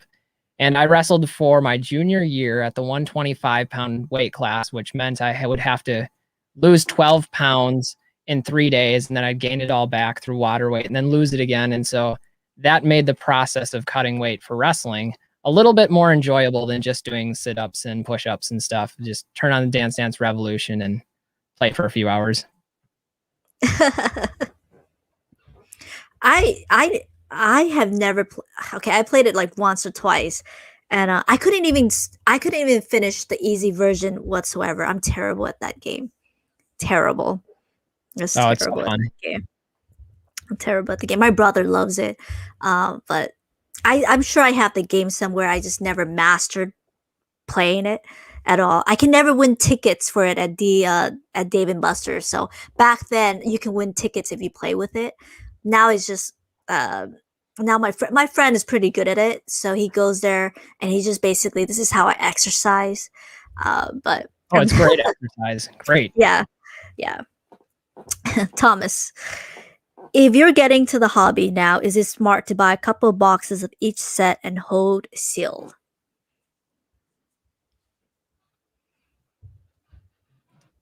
I'm gonna have to defer that one to you. I guess I would say probably not, unless you're looking at like really short term flip, which I never feel like that's not my style of collecting, and so I wouldn't feel comfortable advising to do that, and even that has some inherent risk to it. So you're definitely more of the modern expert than me, so I'll defer that one to you.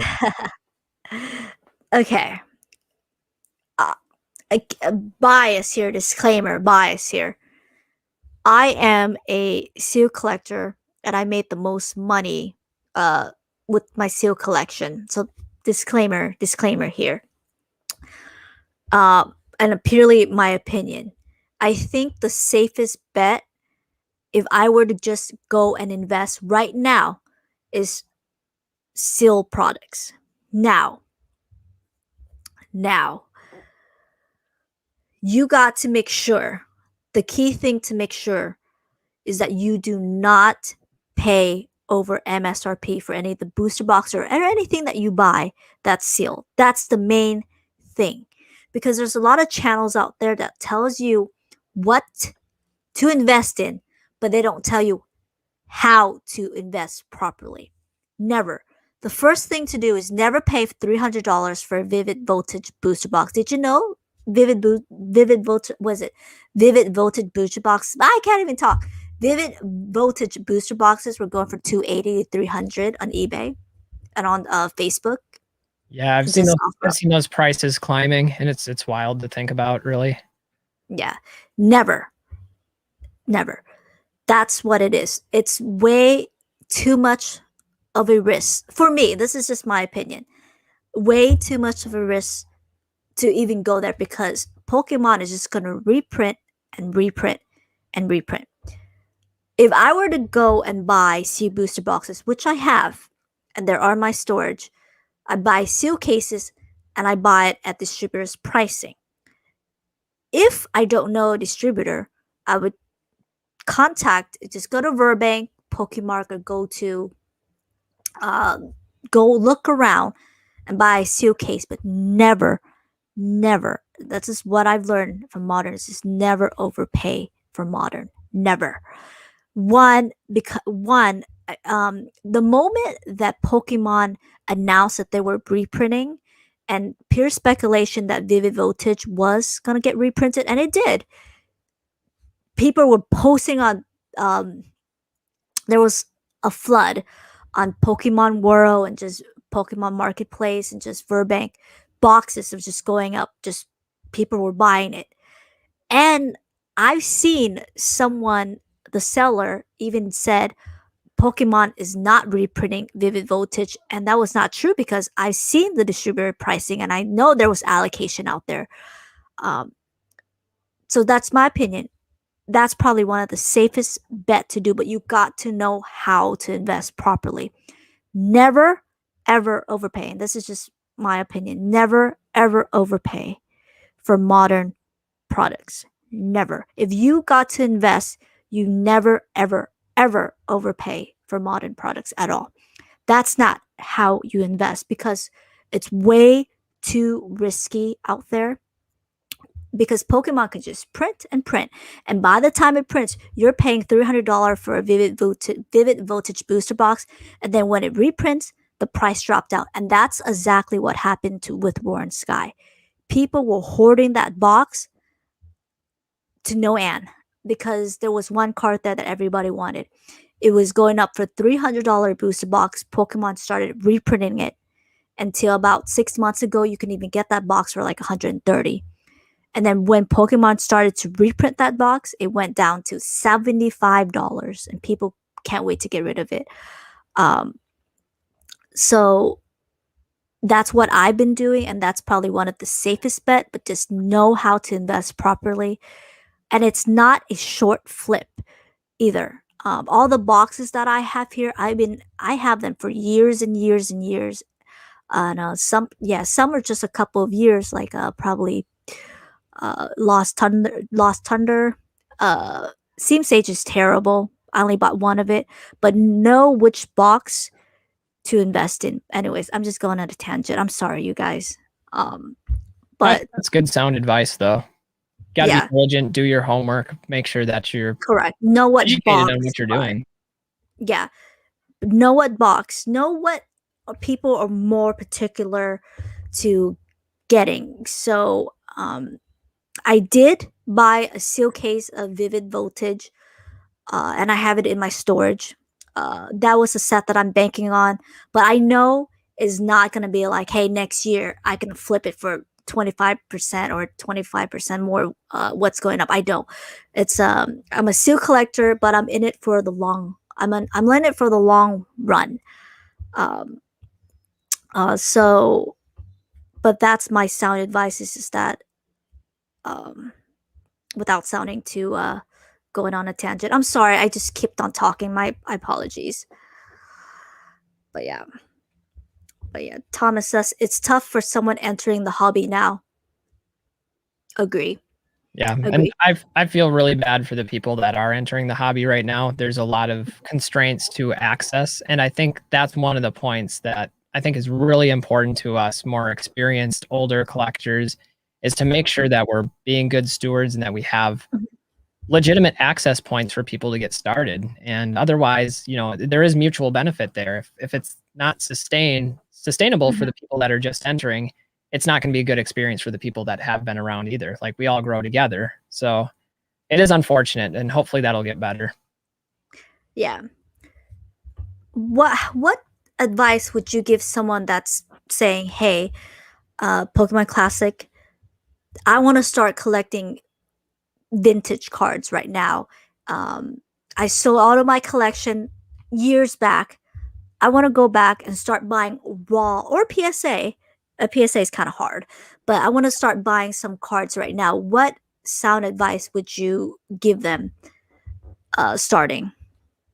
Yeah, I think I would first emphasize patience, but also being careful and strategic in what you're looking for, and really defining what is it that you want? What are you collecting? Are you collecting a specific Pokemon? Are you collecting a specific set? Are you okay with a lower grade condition? Because I think there's maybe some valid benefit to starting small and starting with something that's not the high level of condition that maybe you're eventually seeking, and just starting with something. And then eventually, as the market changes and adapts and grows, you can adjust accordingly. It's a lot easier once you get the set out of the way to look at well, now I want to upgrade this card, or maybe you don't. But I think having a really clear goal in mind, and then strategically basing your purchasing decisions around that goal. And I don't think there's anything wrong with settling for lower condition or lower priced cards as your budget allows. Discretionary income, that's one of the great things about it, is it's going to fluctuate throughout your life and throughout your working career. And so you can adapt to that rather than feel pressured to, drop all of your money for these certain cards, which they're not certain to increase in value. So maybe things will taper off later on. Maybe there's going to be a buying opportunity. And I think that's one of the things that's a universal in life is there will be opportunities all of the time in every sector. It's just partially luck of finding them and also patience. So be patient, be strategic. Exact word. Be patient. I think I'm gonna start putting that at the end of my live stream, and I like that. I always preach patience. Well, and I So will add on to that just a little bit from personal yeah, experience. When I first started set collecting, one of my goals was collecting first edition base set. I couldn't afford it at the time, even when prices were a fraction of what they are right now in PSA graded cards. I collected it and maybe played or occasionally near mint cards. And then as I got older, I was like, all right, I have this set done. I can take the time to maybe drop a little bit more money on one card at a time and slowly work through it. And honestly, that process I think is what's appealing to so many collectors is it's that chase of what comes next and how can I attain it and having that that pursuit of the cards that you're looking for. So there's nothing wrong with that. And I think that's where a lot of the enjoyment comes from. yep, excellent. Hey, that's extremely sound advice. Excellent. And SGR wants to know, in comparison to Magic, Shadowless is beta in every way. Do you think Shadowless will be fully acknowledged for its value for when the played condition cards become expensive? Definitely going to defer that to you because you're Pokemon Classic. Sure. So everybody, well, maybe not everybody knows, but Shadowless was a very small print run. And in a lot of the high grades and population reports, Shadowless has a significantly lower population. Now, part of that might be because it wasn't designated as Shadowless until much later in PSA's grading service. Part of that might be because people weren't as interested in grading Shadowless in those early years because it didn't have the same prestige that first edition had. So I do think there is the potential for more recognition for Shadowless. The growth is a little bit more speculative on like value-wise what's going to happen there. I think it will always be, ironically, overshadowed by first edition, and the stamp makes a difference to people. It's something that they can very easily identify, and it's universally recognized. But I do think that, especially with some of the lower population cards that are out there, you're going to get competition between those avid set collectors looking as completionists. So I do think maybe there is some room for growth there, but it's going to be, in my opinion, it's going to be dependent on which cards and what the competition is out there for that, like how many collectors are actively pursuing Shadowless. And I think it's more of a niche market than it is for, other traditional sets like the first edition set. True. Yeah. I think Pokemon overall is a niche market overall. So, yeah. Swami says, my God, he pulls it out. James, the only new. The DDR. The funny thing is I have one video game system that's actually connected to Super Nintendo. 1993, maybe, Super Nintendo. That's my jam. Oh, nice. I actually do have it right here, but I'm not going to show this part of the room. This is the messy part of the room. I'm not really messy, but this is like unorganized. This is like I'd like to be very organized. This is the part where this is like the makeup section. So I think that's true. I'm not gonna show that. You guys get to see the nice back. I'm not gonna show the makeup part. The makeup part is like total mess. I think that's true of literally anybody that's making YouTube videos. Is there's like the organized part, and then there's the rest of the room that nobody can see. Yeah, this is like the oh my God, stream starting. Put everything to the side. That's the part. Give everyone the illusion that we have our lives under control. All smoke and mirrors. James says, the only thing I bought Pokemon wise was a couple of packs for a pack break, and I got the Chunkachu. I was so excited. Very nice, James. Very nice. Did you buy it online or did you buy it on a live? Not online. They bought it online. He says pack break obviously is online. Wait, yeah. Did you did the online on a YouTube channel, or did you did the pack break on a Pokemon website, or was it on that app that we talked about? What is it? The what app? What not app? It's so hard to pronounce that app, but I'm gonna get used to it. I'm hoping that James wasn't the one that I saw a YouTube video of that went viral of somebody like bending the pack before they opened it, and then they got the rainbow Pikachu. That was just really bad. My cat's bombing me in the background here, so. Oh, I love cats. I love cats. I don't think that's James. This, Oh, there you go. That look at that cute cat. Oh, and now that the cat's there, I do want to do a quick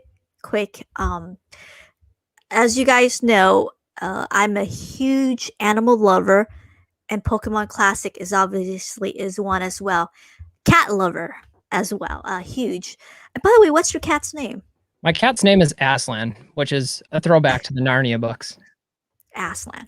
Yep. So, if you'll excuse me for 1 second, I'm gonna let him out of the room before he. Oh, absolutely. While you do that, I'm gonna keep talking about what. So, if you guys do like the content, if you guys, I know tax season's definitely coming up, but I'm a huge animal advocate, and I fully support this rescue that I'm a volunteer with. It's called Karma Rescue. So compassionate animal rescue for medical aid. Karma in Mission Viejo. Make sure it's not the one in Canada, you guys. Not the one in Canada. It's the one in Mission Viejo. If you guys definitely want to, if you guys are an animal lover, if you guys want to support this stream, want to support me for anything that I do, I don't ask for donations. Donations. Anything gets donated to me will get to be donated to that rescue. So type it in Karma. It's karmaoc.org. Donate to them, you guys. Help out that rescue. That rescue does a lot of great work in the community. I fully support them.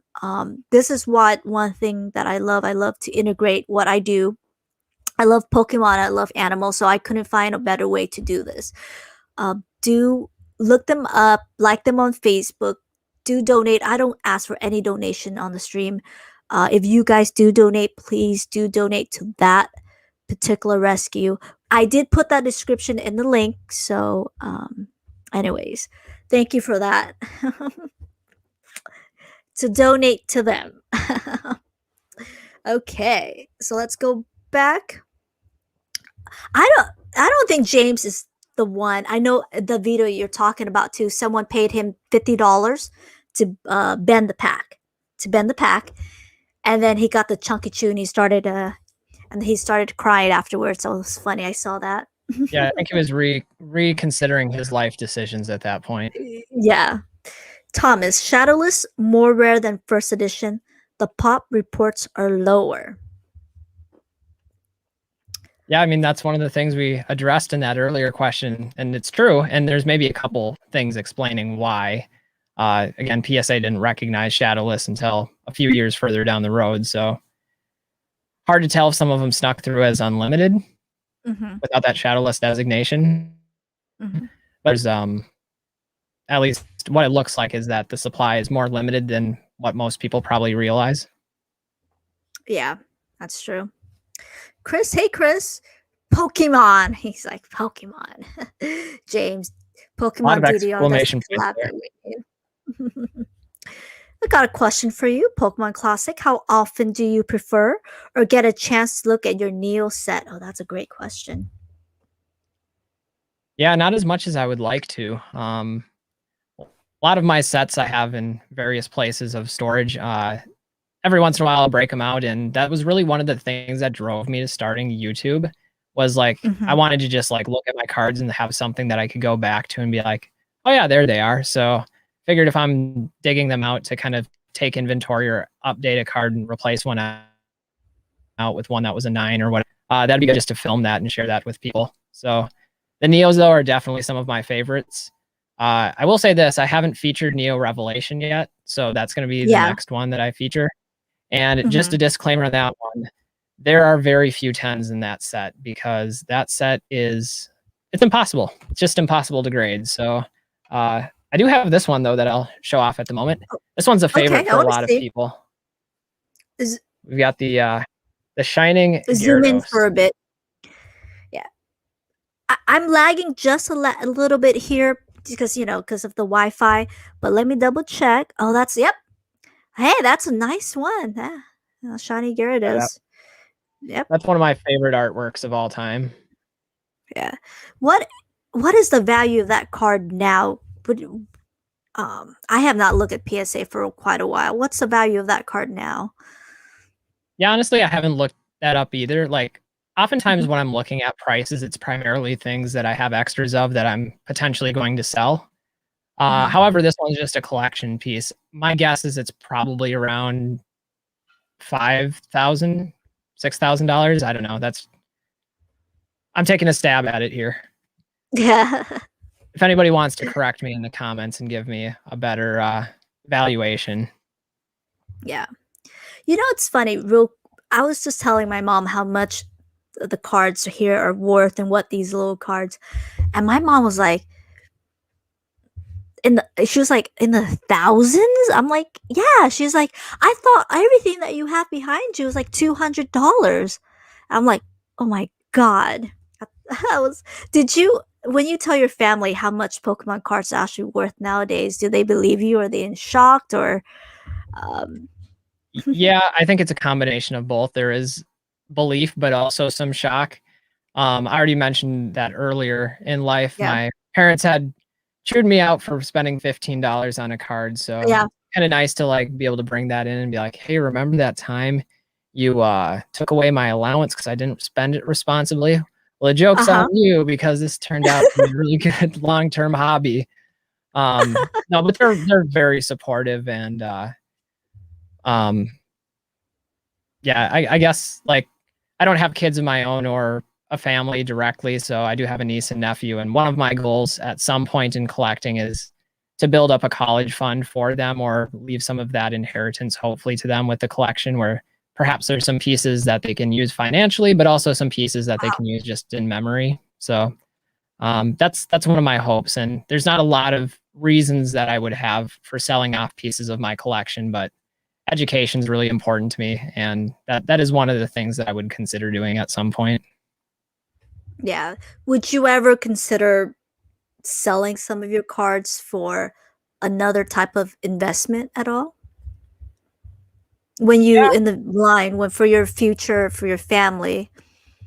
Yeah, I was on Pokemon Radar's Uh, podcast at one point, and we had talked about this a bit. And you mhm, know, there may come a point where some of the cards that I've collected in tens and I'm looking at like the value of, and people maybe assume that I have a lot of finances and a lot of money because of the cards that I own, but I'd never put that mhm. much into it. And it was never like an investment tool for me. It was just a hobby that I like to do, and they were worth a fraction of what they are. So I I'm not a wealthy person that's going around dropping five figures or six figures on cards. That's just not the reality of it. So at some point, maybe to buy a home. Right now I just rent. Maybe at some point, I don't know, like I said, the college situation, maybe buy Mhm, some real estate somewhere. I want to start a nonprofit for one of my other hobbies that I'm invested in. So I don't mhm. know, like not in the foreseeable future, but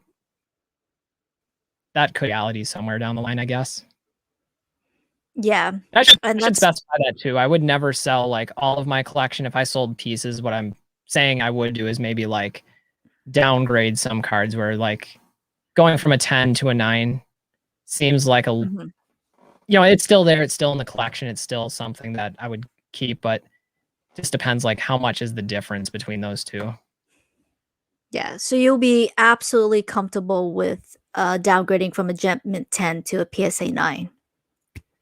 I'd prefer not to in most cases, but there are some situations where I would consider it if there's the right financial incentive to, I guess. Gotcha. And right now it's not really James. a necessity. That's true, same here. Likewise. Likewise. Absolutely likewise. I did consider, buying more property, um, for another house but I was just telling my mom, it's it's not the houses that I bought or the houses that we bought or whatever one house that I bought that did not appreciate the most. It's the collection that you're looking at here that you think it's $200 that's worth $1 million. And she's like, what? Yeah. My mom told me, I made a joke with her. I said, if anything happened to me, do not sell the cards. Make sure to do your research. She's like, she's like, if anything would happen to you, I thought I was going to just sell it for $200. My mouth dropped. I was like, oh my God. I put this collection of trust right away after I heard that. So I just want you to know people are already dividing up your collection in the comments and agreeing to pay for $200. So you got some buyers ready. $200 sold. Swami's right in for 100. So Swami's gonna bargain 150. Yeah, James. Put the negotiation hat on. Never pay for MSRP. Yep, that's what I always preached. Never overpay for modern. Never. I always preach that the same thing. And that's one of the collective thinking that I've noticed when it comes to long time collectors. And I've interviewed with a lot, and most of them are very good friends with me. They always say, just go out, buy the single, never overpay for MSRP, and they save so much money because I want to know your opinion, but I'm going to throw this out there. I think the people out that are paying for $15 a pack, $25 a pack, they're going to get burnt out, and they're going to get burnt out fast when they're opening packs like that. $20 a pack, $15 for a shiny face. So this is for investment. I mean, I want to know what your opinion on Pokemon burnt out when they're paying such a crazy, that's 4 times over MSRP. $20 a shiny fates packed. Ooh, you know what, let me look right now. While you answer, let me look at I mean, I think we're already seeing that to a degree, that there are some people that are burning out from just the inaccessibility of it. And if you do want to keep that accessibility, the price is so high that it's a major deterrent, I think, to a lot of collectors and to a lot of entry-level collectors as well. And those are some of the markets that we would hope to maintain and to grow. So I definitely can understand like the hobby fatigue when the prices are unreasonable. I would also liken it to almost a gambling situation in some ways, where if you're buying those packs with the intention of opening them, that's part of the joy of Pokemon is there is that uncertainty. But when you start reaching certain price points, and especially if you're over leveraging yourself, it really does become gambling at that point. And so I can see how that appeals to some, but also how easily people can get burnt out on something if they're losing on it consistently. Yeah. Yep. $15. That's nuts. That's crazy. $15 a pack. Whoa. In California, I think the minimum wage is like $15. Hey, work for an hour, minimum wage, buy a pack. That's nuts. I mean, it's gonna go down. It will go down. It's just right now everybody wants the hottest thing, and I know that people out there are giving advice as in, hey, pull the Charizard, get it graded with a black label, and sell it for 10,000. But I think that's just terrible advice. Oh my God, that's $15 a pack. Well, part of that advice too is maybe some people aren't experienced enough to know how unlikely that is. Like a black label is something that you can count on in any situation, no matter how many packs you're opening. That's just not a realistic outcome. So I think sometimes the inexperience of people and not realizing that just because something comes fresh out of the pack doesn't mean you're getting a PS10 or a BGS 10. It doesn't mean you're getting a 9. A lot of vintage packs anyway have those print lines right out of the pack, and you're maybe looking at an 8 or a 7. Yeah.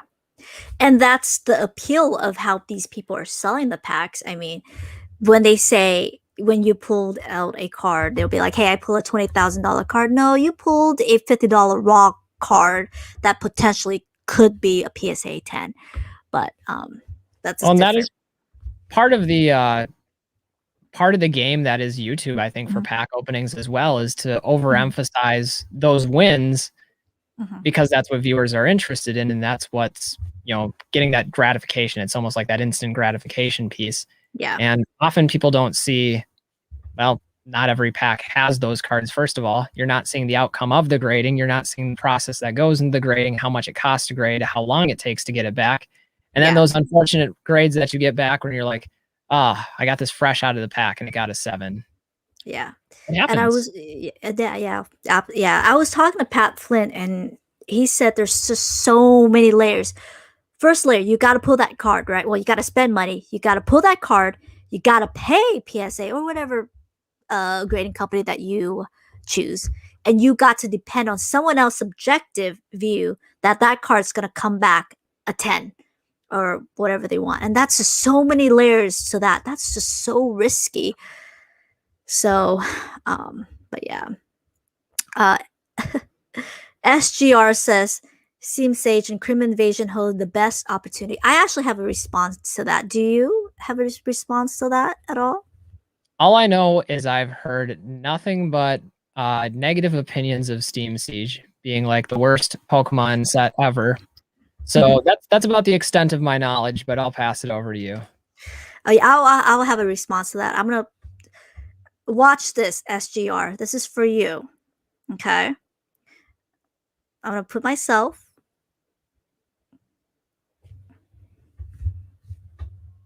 That's for you. Well done. That's for you. That's the response to that comment right there. You got those graphics ready. I know. I'm learning all of this. I love it. I'm so thrilled. Like I switch over to so there you go. That's for you. Oh, totally talked and missed a lot of comments. Okay. He got a good one. Finally a good one. Okay. After that comment. Don't you guys feel paranoid or weary about someone breaking in and stealing your collection or a fire? Oh, yeah, that's a great question. That is a great question. And, you know, initially it wasn't that big of a concern in the early years when the collection was smaller and it wasn't as highly valued, which is why, you know, there are resources out there for collectors to get those in safe places, whether it's a safety deposit box at the bank, a private storage facility. PWCC is one that I really like for that. They have the vault where you can send your cards and they manage like the sales of them if you want to send them to auction or if you want to send them to the marketplace, which is like the equivalent of your eBay best offers or actual selling price for it. Or they just sit there in your vault and you get like personalized pictures and stuff so you can keep track of your cards there. So I think having your assets not in your personal home is probably really good advice for people. And yeah, you know, you can keep some around, and I certainly do that, but it's not, you know, it's a small fraction of what's actually there. Yeah, that's true. That's great because I think my background is about 100,000, not 100, probably 70,000 just in the background. Maybe about maybe 80,000 in the background right now with all the booster boxes that I have. Actually, no, with the cards that I have here, probably 100,000 just in the back of what I have. So yes, I'm a little bit paranoid. These are my duplicate box. I barely go to the storage. I have security cameras left and right, and wherever I do set out cards, because I do giveaways, I set out. I use my other address. Nobody knows where I live. This is just some close friends know where I live, where I do the broadcast. When I go to the storage, I usually do it in the morning. I want to make sure nobody's around when I go to the storage. You know what's creepy is that when I was doing these live stream, I would get people that message me on Instagram like, hey, if I come visit you, will you show me your storage? I think I got like 3 messages, 3. And I just completely delete them and block that person right away. I thought that was kind of creepy. So, yeah. Like, I'm sure you're familiar with Gary, King Pokemon, and yeah. Probably are. That was kind of a pro tip that after a certain point I took from him is I know he has mentioned this before of like how to keep your Mhm. collectibles safe, and he has multiple different places that he's divided up pieces of the collection in, and that's just really good advice, I think, when you get to those levels that you want to diversify it, much like you would want to diversify a stock portfolio, or you would want to diversify maybe Yeah. what cards you're collecting. Mhm. Also, just not keeping them all in one location is probably a wise decision. Yeah, I have it here. I've the storage is the storage is where that's a lot of money in that storage. Someone breaking that storage, I'm done. I'm screwed. The cards are in PSA, so I'm not too worried unless someone in PSA mess it up. But other than that, but yeah, See, that I would I'm actually say is often more of a concern for me, and is scarier is when you have to entrust high value cards through the yeah. mail. And Hmm. I know like insurance services through USPS and other places that have certain limitations on them unless you go through a third party.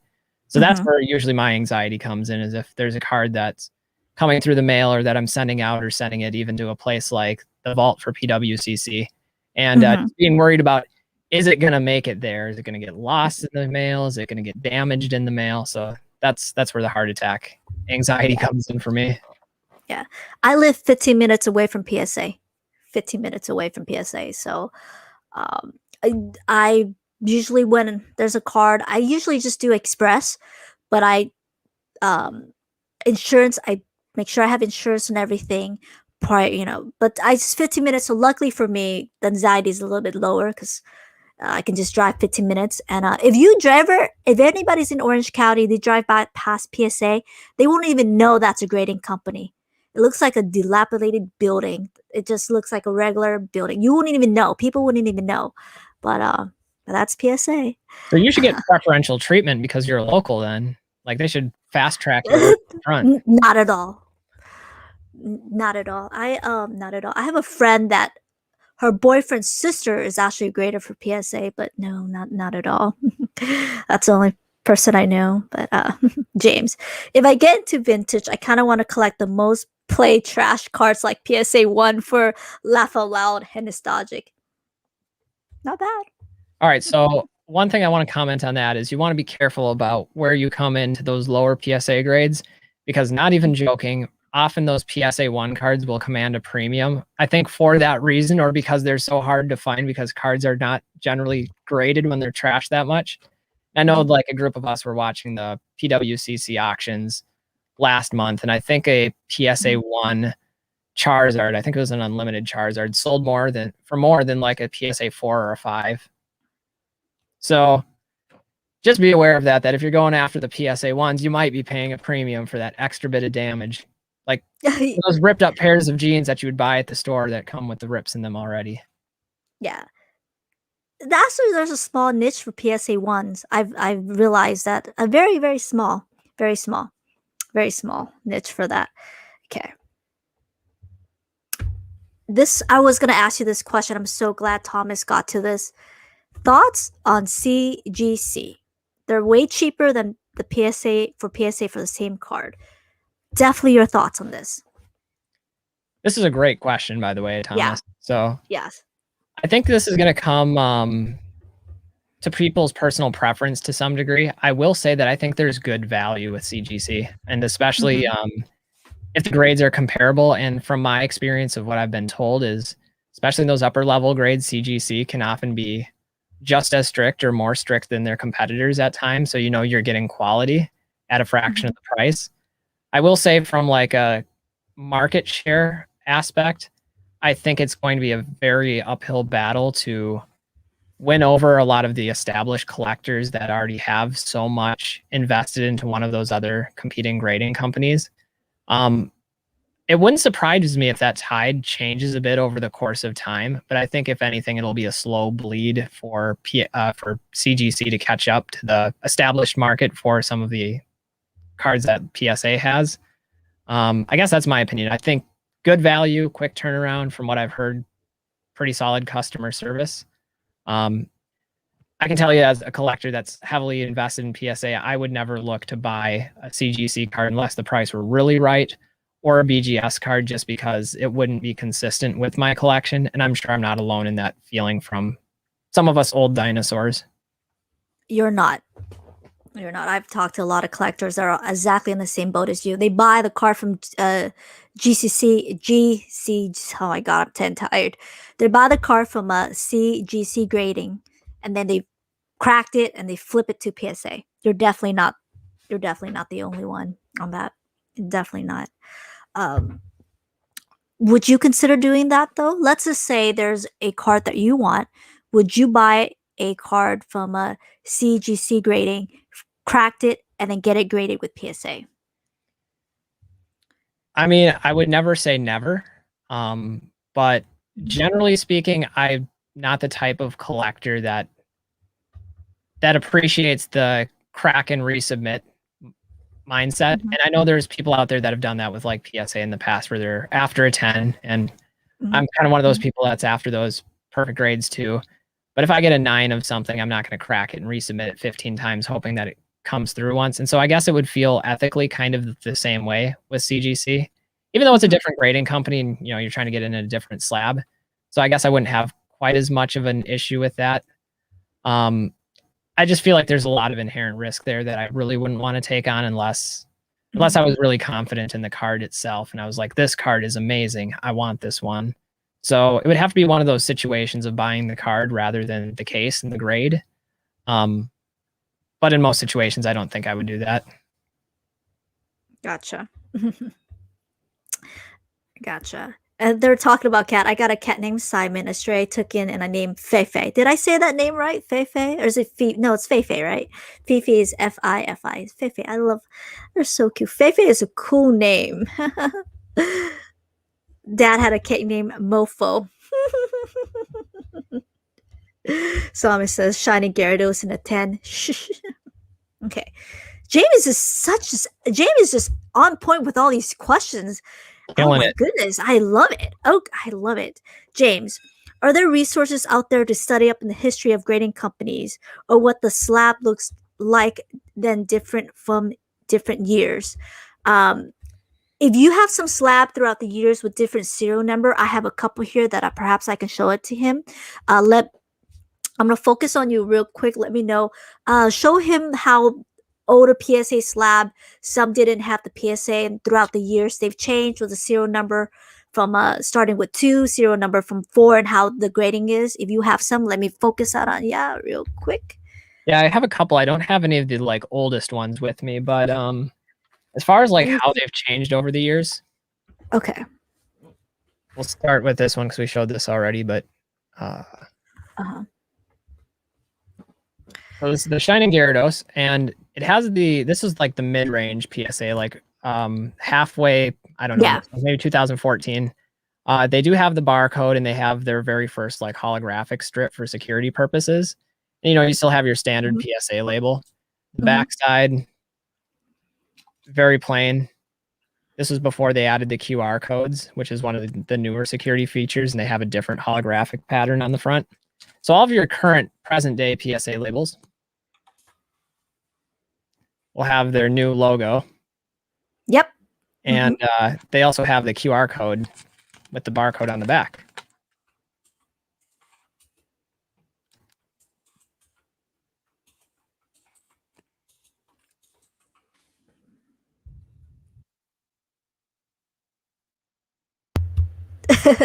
Sorry.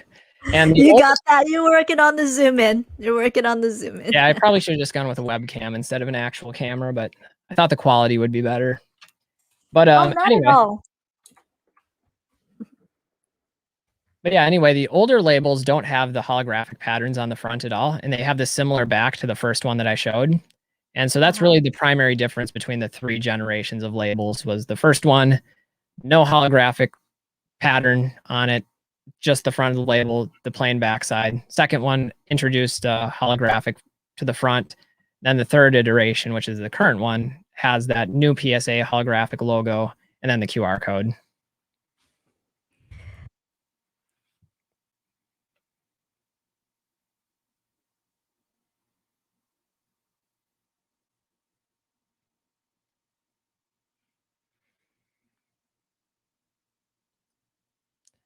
The PSA 10 beard behind the slabs. Yep, that's it right there.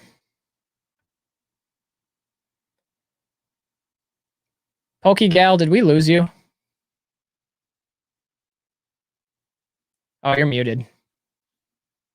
Oh, I'm right here. I'm just trying to Google what I was want to show him real quick.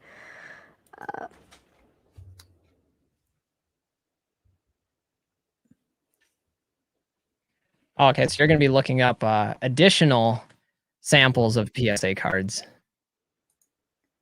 Yeah, I am. I want to show them this. The evolution. I'm gonna share my screen.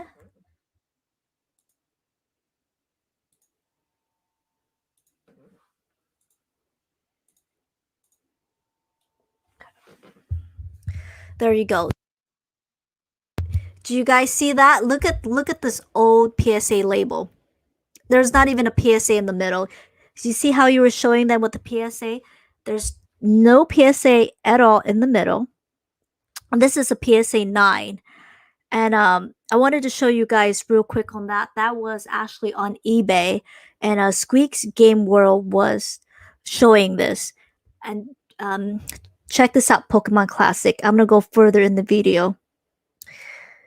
And this got a PSA 9, and this just shows you how old the card is. Look at, I don't know, maybe I can see that.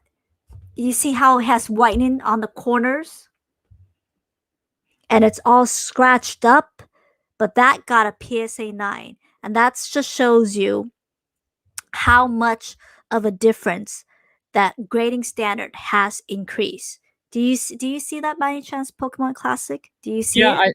I see that. I would actually push back on that claim a little bit. I think the grading Okay. has been, for the most part, pretty consistent. And you know, Mhm.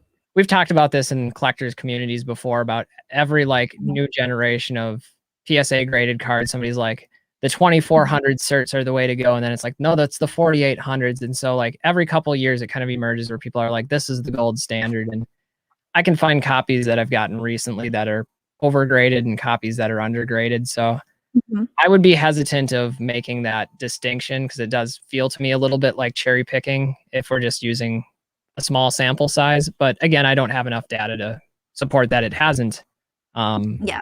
decreased either. Let me end the screen.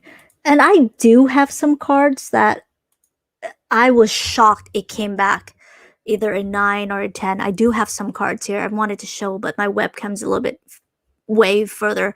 And again, this is all purely subjective as well when you're having someone to look at the card and to grade it for you. So those a little bit about let me see. But other resources, do you use Pokemon Price? What other website do you use to look at the prices and the cards to learn? What do you use?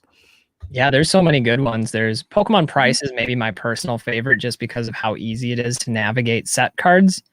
Mhm. Um, PWCC has a like historical database of card sale prices for both graded and ungraded, which is kind of nice. If we're Mhm. talking like recent sales, I think generally looking at eBay sold listings is going to give you maybe the most comprehensive short-term picture. Mhm. There's Pokemon Market Cap. I know that one has been pretty good in the past. And let's see what else. 130 point, I think is what it's called. I don't know if I have that right. I have it bookmarked, but there's a ton of Mhm. great sites for ascertaining the data and going into a deep dive. Some of them are more user friendly and give you a quick picture. Some of them have graphs. Some of them have really detailed analytics that, like, Mhm. I personally don't find helpful, but I can see somebody finding use of them. Do you find yourself Gotcha. browsing any of those ever?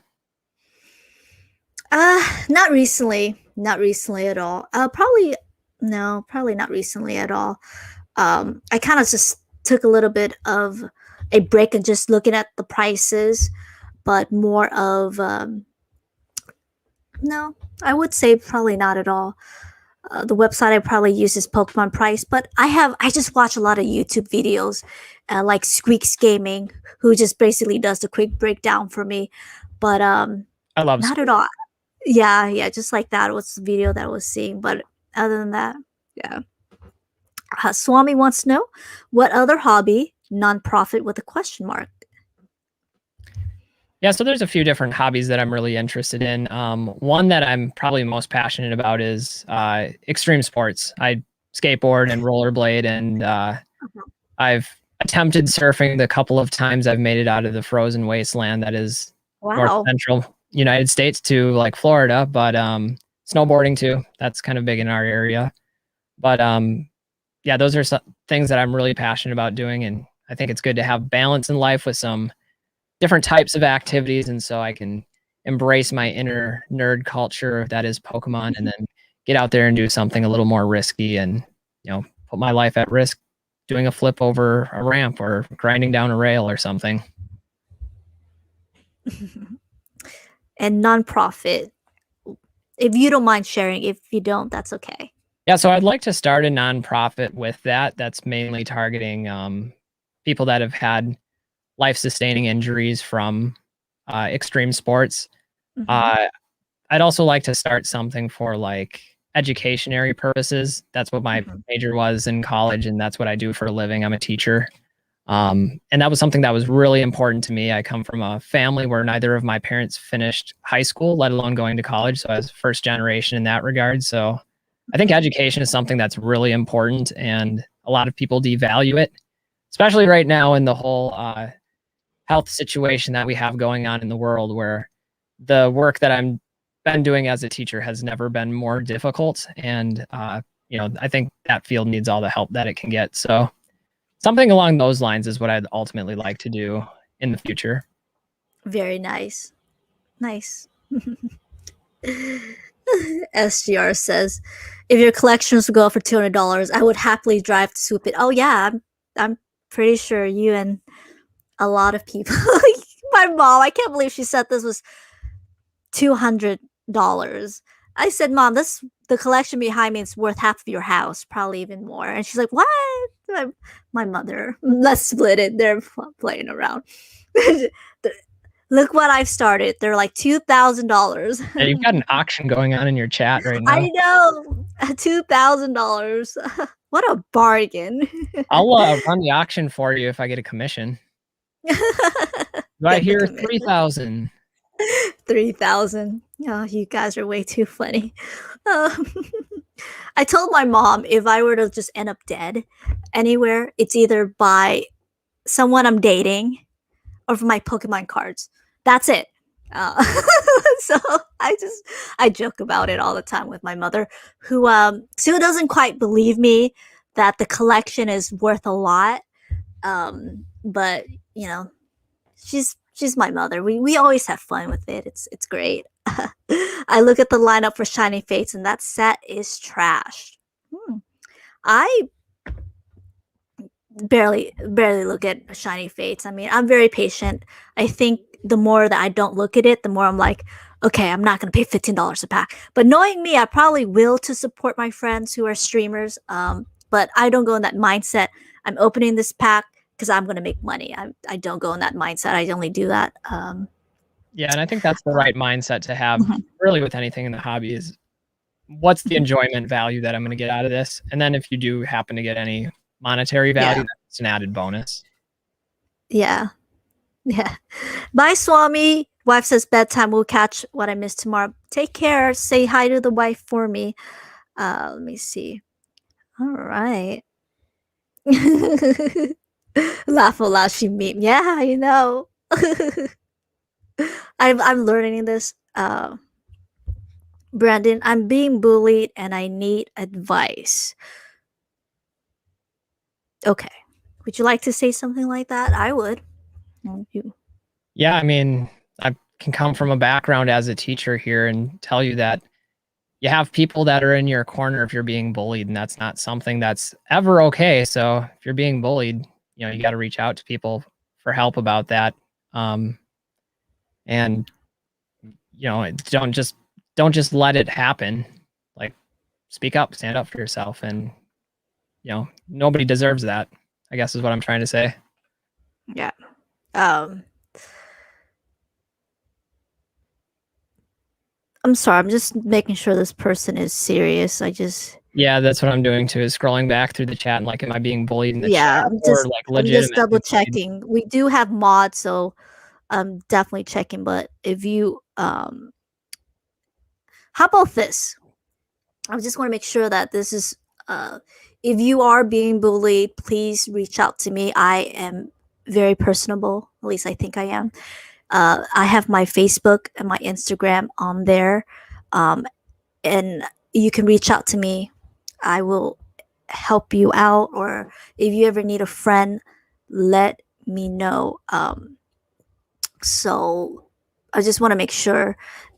But let me know, and we, even though I've never met you, even though you're just on my YouTube, let me know. I would love to perhaps give you sound advice, and I know Pokemon Classic would do the same. So, um, but anyways, I just want to make sure. Storage, I don't trust them. Is that even safe? I think it depends on where you're storing at and like what the insurance policies are there, what kind of like security measures they have in place. I mean, Yeah. if you're just like, hey, my buddy has this shed in their backyard without a lock, I'd say, yeah, it's probably not the best place to go. Yeah, that's true. It's an indoor storage. I mean, it's there. I mean, I had it for years and years, so we'll see. Hey, Sing, what are your thoughts on GMA? Means GMA grading. Yeah, I don't have a lot of experience with GMA, so like I've seen some of their cards and the Mhm. cases. Nothing really sticks out to me as like reasons to dislike it or to like it, besides perhaps Mhm. just how obscure it is in the market for Mhm. Pokemon. So Yeah, not appealing to me personally. yeah. I do. I've. I'm, I don't think there's a market for that. I would very much avoid that. So at GMA, not very appealing to a lot of people as well. I'm a soon to be college student, and I'm trying to save as much money as I can. At the same time, I want to feed into my Pokemon edition. Do you have any tips on how to collect strong and cheap? Oh, definitely for you for this. Yeah, this is a tough one to really field because it's going to depend, at least my answer and the quality of it would depend on what you're interested in, how much discretionary income you have, what your bills are actually like. I would never encourage anybody to like really prioritize their spending for Pokemon if they have other bills and other expenses to worry about. Having said that, if you're looking for value, I think what you probably want to do is look at what types of lots that you can buy, even if there happen to be cheaper lots, because you are going to get a better value from buying multiple cards at once in a set, even if it's just randomized extras from people rather than seeking out cards one at a time. Generally, that's going to be less or more cost prohibitive. So again, it kind of depends on what you're after, but again, I would say start small, be patient, look for those deals. Don't feel like you have to rush into any financial decision because you really don't, and always prioritize like your best financial interest over the hobby because that instant gratification can be a dangerous thing. Yeah, I can't put it into better words.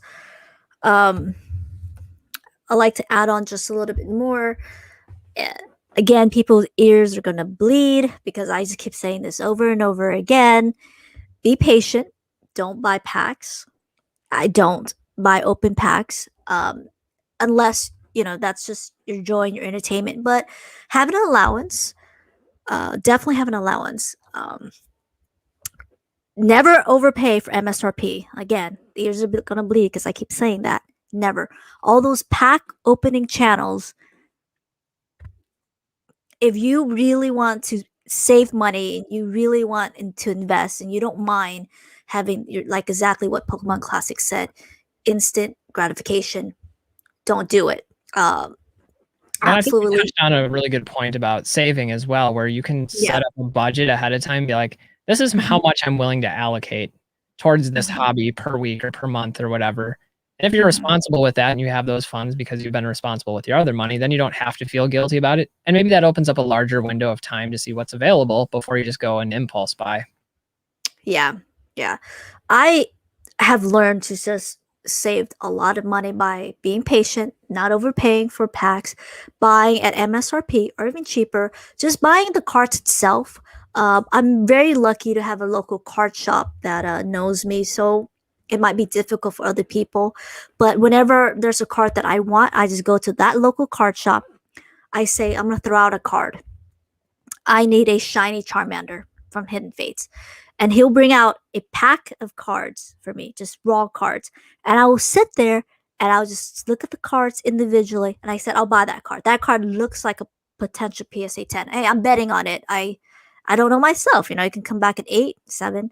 I just go buy singles. That's exactly what I do. That's how I've been saving a lot of money. Never buy anything on the first run, first print. Not at all.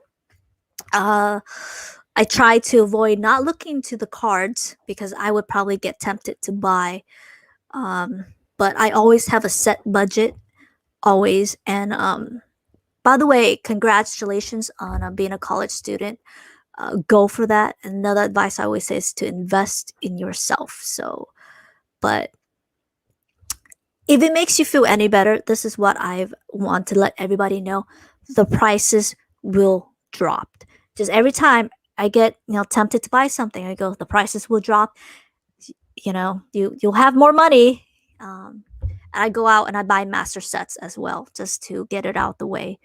But that's my advice for everybody. Hey, nerdy. Let me see. Wow. I'm totally behind on the comments because hey nerdy, how are you? My only valuable card is the star Jolteon, and it is my baby, even though it sadly has a crease at the top. Hey, there's nothing wrong with that. I've already showcased my first card and it's in terrible condition, but that doesn't mean I don't appreciate it any less.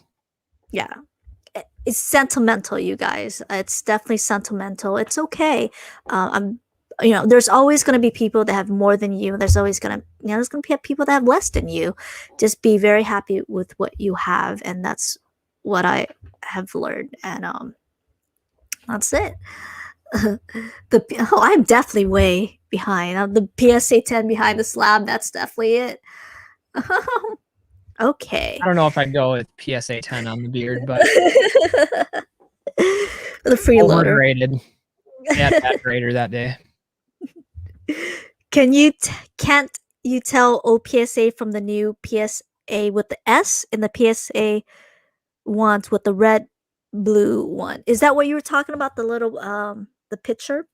Yeah, so the holographic strips, like the new PSA logo has a different font to it, and it has different colors, and the holographic part is bigger. Also, the QR code on the back, those are probably the easiest way to recognize a newer PSA label from an older one. Otherwise, the holographic pattern on the mid-range PSA labels from it must have been like from 2014 to like 2016. Those ones are not in color, so yeah, that as well. Yeah. Would you ever consider cracking it and I'm not even cracked it, I'm sorry, send it to PSA and get it in a newer case for that, or no? That's something I would never consider. Just the risk of giving the cards back over, having them cracked open just for a different label. I mean, it's not worth that much to me to have that uniformity. Yeah. Hey, Exterminator. Hey, Angelique. By the way, you guys, I talked about not Pokemon, Safari Zone every stream. I'm definitely, after the stream, I'm going to show you guys Safari Zone collectible. I'm going to say, this is my home girl. This is where I buy my stuff from. So go to Safari Zone collectible. That's the seal products. Excellent communication. And I met her when I was buying some of my seal collectibles. I'm sorry, seal booster boxes. I said, I'm a seal collector. She picked me the best boxes out there. So have you heard of Safari Zone collectibles at all on Facebook? I have not. I like hearing stories like that, though. It's always good to know that you have those people that go the extra step for the customer service side. I think that makes a big difference. Yeah. And PokeRev actually recently opened up a mystery box from a Safari Zone collectible, and he loved it. So Hefe. His kids in class probably looked at him like he's a gym leader. I don't know if that's true. I think a lot of them look at me. Well, actually, it's hard to tell because we've been doing a lot of like distance learning and in-person learning. It's kind of a mix of the two right now. And a lot of the times they're just a dot on my screen with a letter in it, and I don't actually get to see them. So it has been very sad for an interpersonal relationship building year for teaching. But I don't know. I think they think I'm a big nerd in class, and if they do think that, that's accurate. So I'm okay with that. Hey, nerds are cool. That's what I'm saying. Nerds are cool. Now, Bill Gates said, "Be nice to nerds. You're most likely going to be working for one." So that's Well, I quote think ever. the real kicker for them is I have like the worst dad jokes in class. Uh-huh. I like to tell my students, like, I wanted to be a stand-up comedian. I knew I wasn't funny and I wouldn't get any shows and I wouldn't get paid. But this way I have a captive audience every day. They can't leave.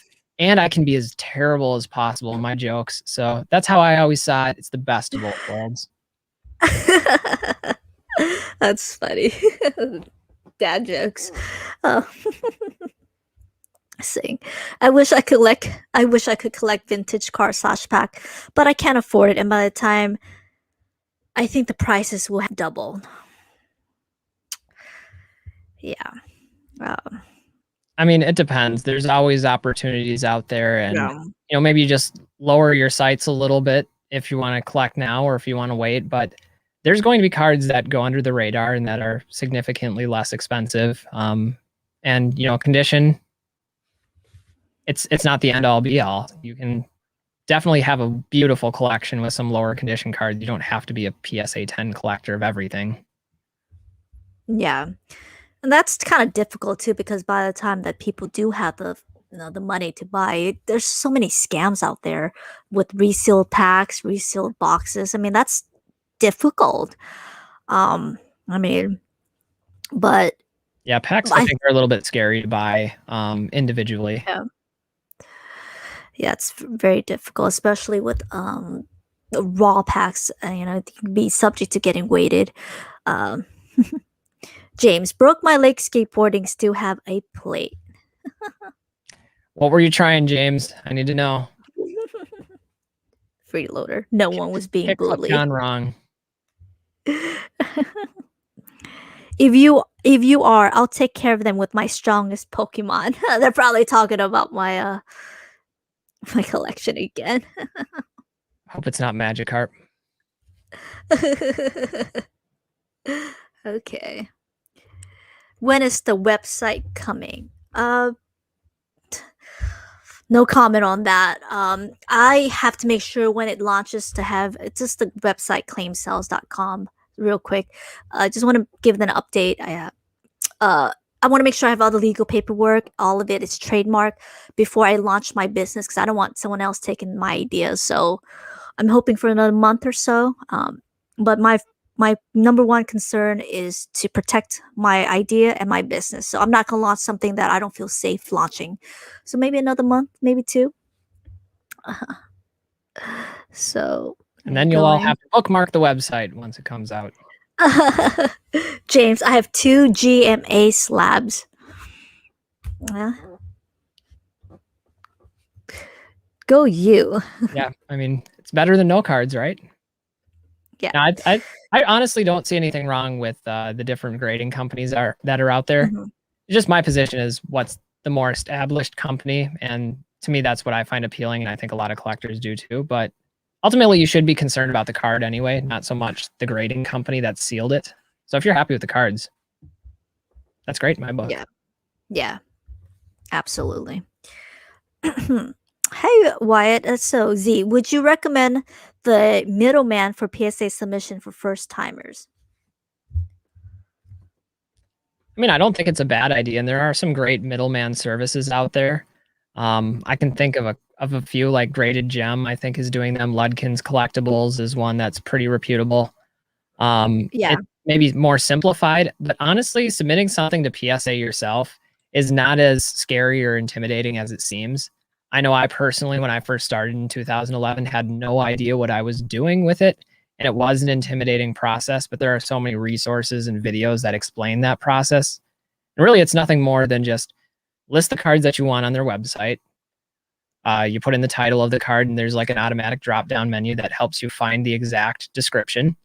You list the approximate value of it, and then you ship them there, and then basically the rest takes care of itself. So there's a fee involved, but that fee is going to be less if you ship and deal with your own cards than if you send them to a middleman. So I don't know. I think the risk isn't that high, and if you want to dabble in it, maybe it's worth trying.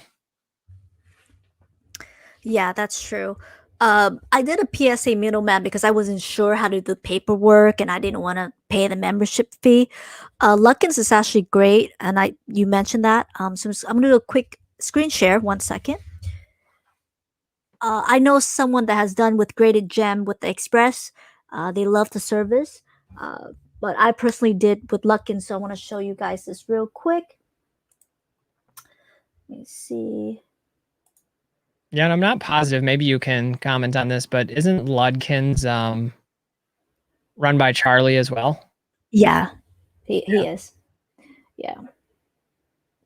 So entire screen share. So there you go. So this is the brochure for Luckins collectible, and it's both UK and US base. So insurances are included. This is a middleman. So this is the turnaround time, no estimate available. Keep in mind, you guys, when they say that's the time, keep in mind you got to give them some leeway because wow. So 5 days, look at this. 5 days is actually 5+ weeks turnaround. Wow. That's wow. So 5-day express is actually 5 weeks turnaround. Wow, they're so backed up. So 1,000 max value, $60 a card. It's $100 card. This is just a great middleman. So wow. And this is no estimated time turnaround gold. For one card, $11, 200 plus $9 a card. Wow. They changed this a lot. This is how PSA used to be. So this just show you how backup PSA is. Back then, let me see. Wow. Yeah, honestly, if you're sending anything to PSA through a middleman or on your own, the biggest piece of advice I would give you is once you've sent it and it's left you, just pretend like you don't even have it anymore. Otherwise, you're just going to drive yourself crazy thinking about it and waiting for it. So just get into that mindset of just being ready to unplug from it. And I think Graded Gem, I think, oh my God, Z and G's Emporium is working with that. So this is Express and this is PSA grading. Let me see how much. Express is okay. Expected turnaround time. Let's see what they say now. 5 to working 10 days of the card being processed. 15 weeks. Woo! Wow. They are so backed up. I've already mentioned my order from May of last year. That's not even in the great days yet. Yeah. Wow. But 15 weeks is not bad compared to what bulk is for a PSA, which is what, a year turnaround. That's what they're saying, a year. Yeah, and that's not an exaggeration either because I'm getting close. Yeah. But you know, it is what it is. Yeah. Wow. Sometimes so I don't get mad about the wait times and stuff, and it's like, well, cards have never been more popular than they've ever been. Massive demand. Yeah. And I also don't think it's just not Pokemon. It's sports card. It's everything all together, all integrated. That's how it's causing the hold up. So absolutely. Okay. Wow, the questions keep on going. Okay. Damn, I would go to Safari Zone, but I'm under 18. Okay. Which one of the worst? Okay, what was the worst times you got scammed out of cards?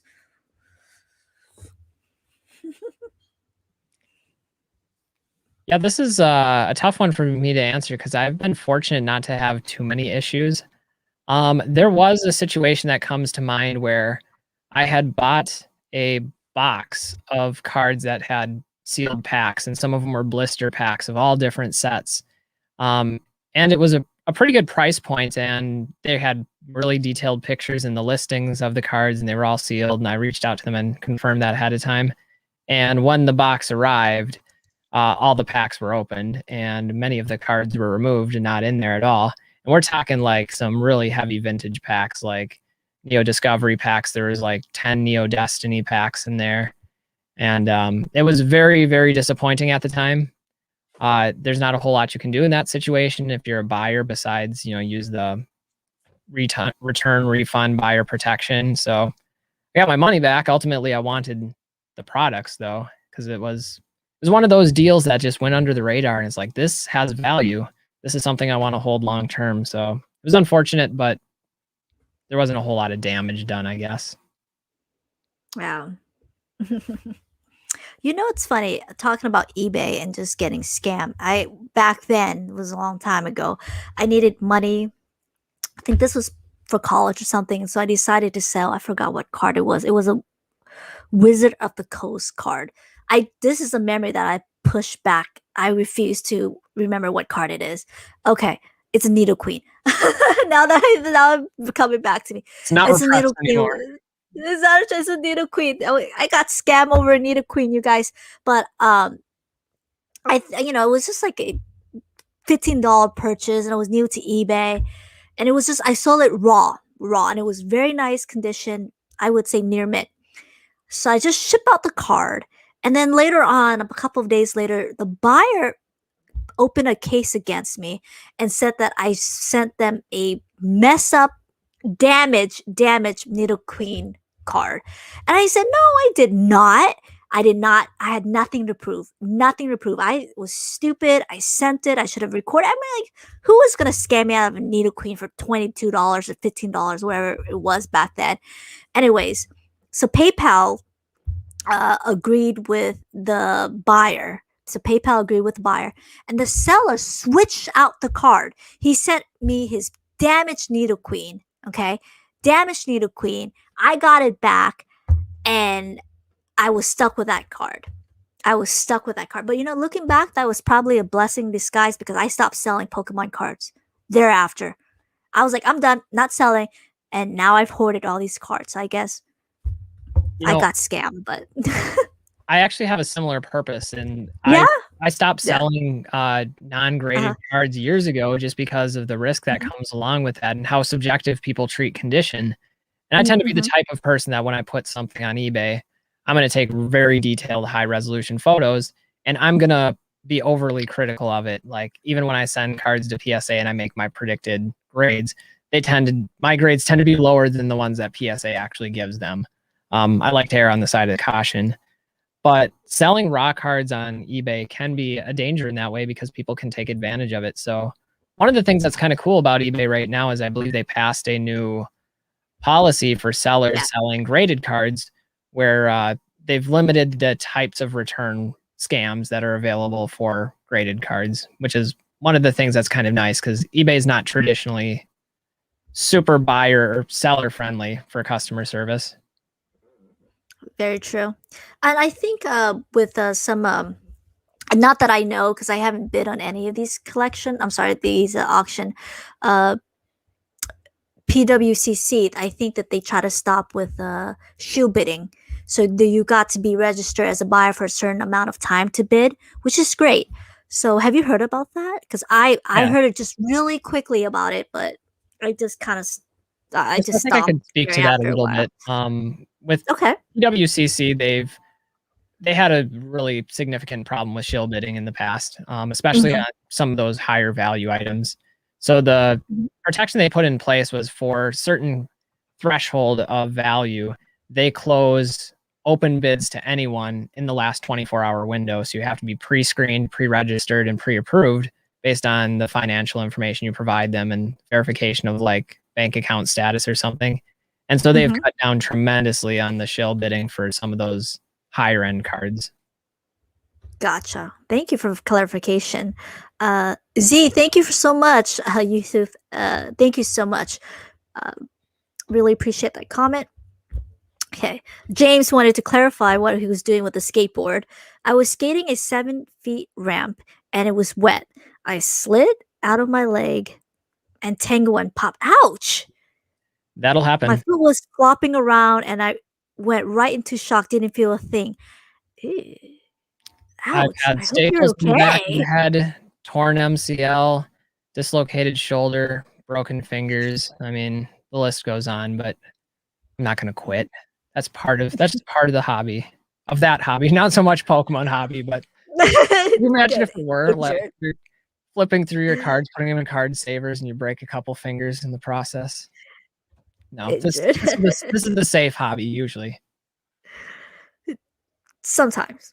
I mean, I have had a Unless pretty nasty, sometimes. like, I guess not paper cut, a plastic cut from one of the top loaders that I was taking out. Those things can really do damage. They To be slide. fair, I do have one. Yeah.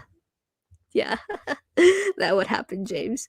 I hope you're doing better, James. Hefe. I bought like 8 $10 tins from Target that was resale with Crimson Invasion packs. What? I was so this is why Target and every other retailer needs to stop taking refunds. Some of my local Target have done that, but they need to stop taking. Once you buy that card from Pokemon, guess what, buddy? You're screwed.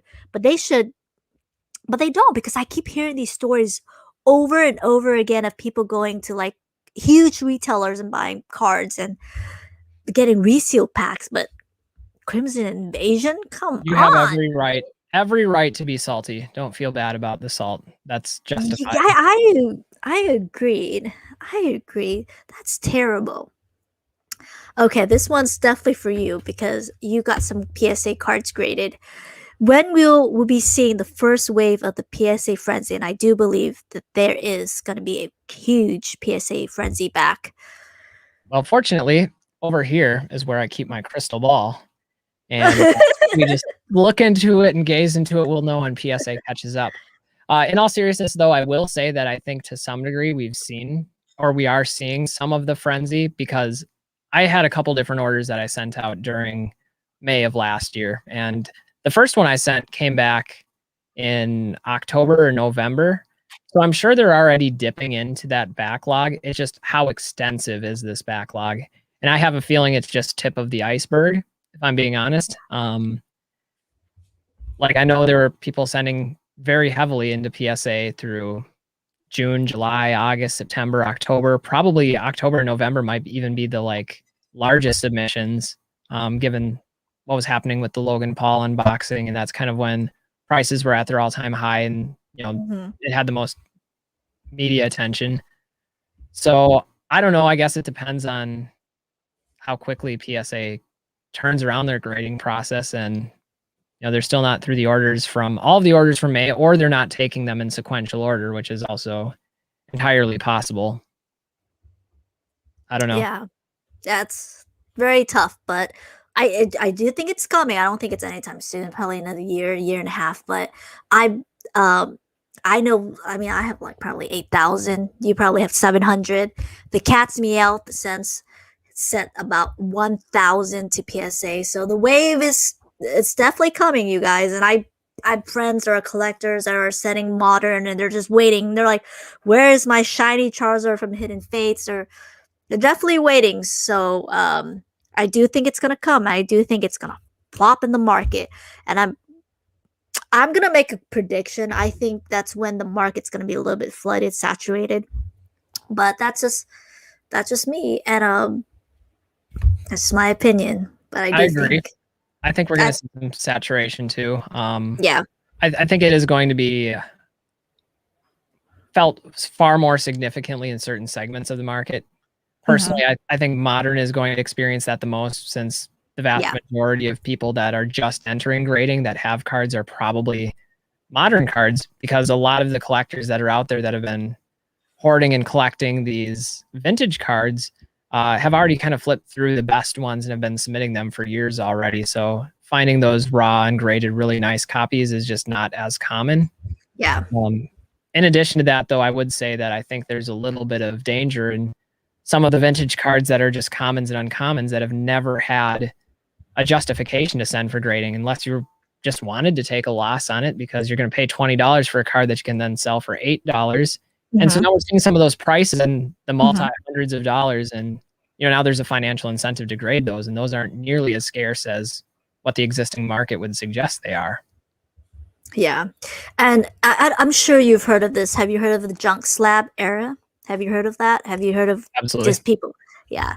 So that's what I think it's gonna come, but I think that's when the PSA when it comes back, the junk slab era, because I see people just grading cards that I think will not be worth anything.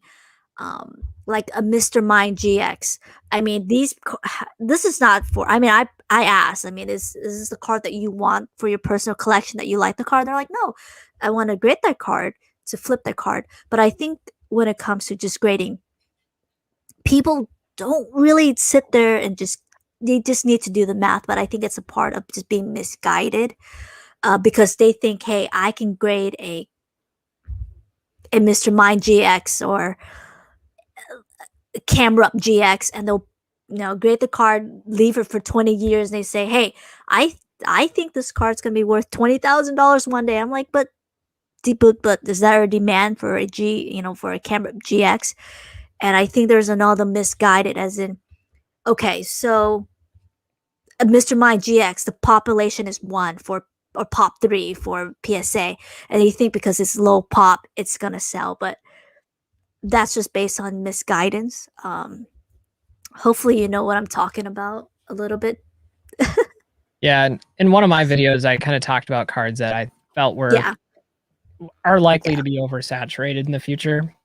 Yeah. In one of the videos, I pulled out like Shadowless Charmander, and I'm like, there's a Shadowless Charmanders are going for $400, $500 at the time. I don't know if they still are in a PSA 10, and even hundreds of dollars in a PSA 9. And maybe most people don't realize that card was mass produced and released in theme decks. And when you get a theme deck, you're getting, 4 of them. And so I just went into one box and I'm like, I didn't mean it to be a flex or anything, but I'm like, here's 48 of them that aren't graded. Like if I decided to send all those to grading, and there's people that have tons more than that, because that's not something that I've been intentionally stocking up on or bulking up on, is some of this vintage common and uncommon bulk. Those prices can't sustain where they're at, because I don't think there's a demand out there for people wanting 15 copies of Shadowless Charmander at $500 a piece. So I'd be careful about that. Like, you want to look for things that are legitimately rare, that are scarce, and that's where population comes in. And I think that's particularly important if the set itself is desirable and is something that a lot of people are seeking for a collection. And if it doesn't have that combination of rarity and scarcity and history behind it, it's maybe not having the fundamentals that you would hope to see in something that's a long-term collectible versus something that's just hot right now. Correct. Yeah. And the demand of it as well. Absolutely. And I think that's where, I mean, it's, I don't want to sound negative again, but I see that a lot that's happening right now. People are just grading cards that I think will probably not have any value later on. And the amount of money they're putting to grade these cards is a Mr. Mind GX, even in a PSA 10, is it going to get that? Is it going to get, we're grading that card in bulk, with shipping is about what, $25 or everything. I mean, are you going to get more than $25 for a Mr. Mind GX? But I think that's where the junk slap era is, and I think I think a lot of collectors are going in blindly and listening to people that that's just my opinion, with just bad research and just absolutely there. But I think that's totally valid, and I'm a bit more bullish in certain situations, but I do think that you're right that the fundamentals aren't there for a lot of items. And I do think we'll see a divergence between like which ones are fundamentally strong because they have history on their side and they have an established consumer base and they have a high demand, and those things that can outlive the hype versus the things that they don't have those fundamentals. They don't.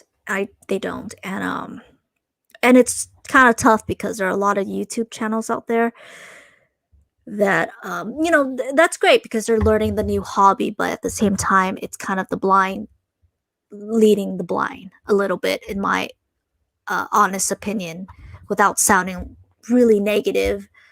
And but at the same time, I'm a big firm believer that people that are spending money on grading cards with Pokemon, it's got to do, got to do your research, got to do your education. I'm sorry, got to do your research, go there and just, ask collectors, ask long-time collectors who are very well in the hobby for quite a while. And avoid people that have personal interest in that product, right? And this is just me being with my work and what the line that I do.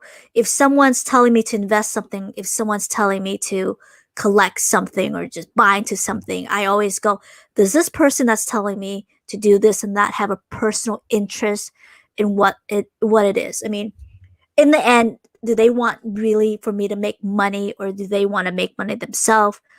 Again, I'm going on the rabbit hole here. I'm sorry about that, you guys.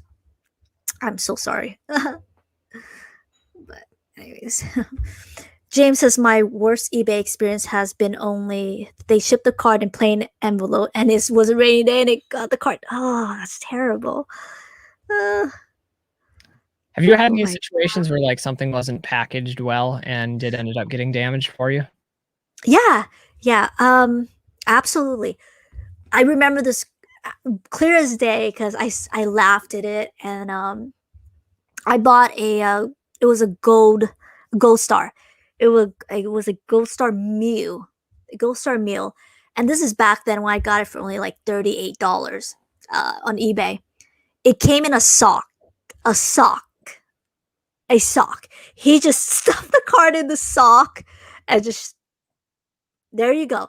And I went, okay, I got it for $38. I was like, that's fine with me, And I said, next time, get 2 cardboard, just kind of wrap it together, but in a sock. Yeah. And not only that, he taped the sock. So it came in like a little bit of like a flat, I don't know what it was. He just folded the sock, he taped the sock, and he sent it. There you go. History meal. I bought it for $38, so I didn't mind for that back then. So if it was now, I'd probably be very concerning. Hey, you sent me the card in a sock, so but other than that.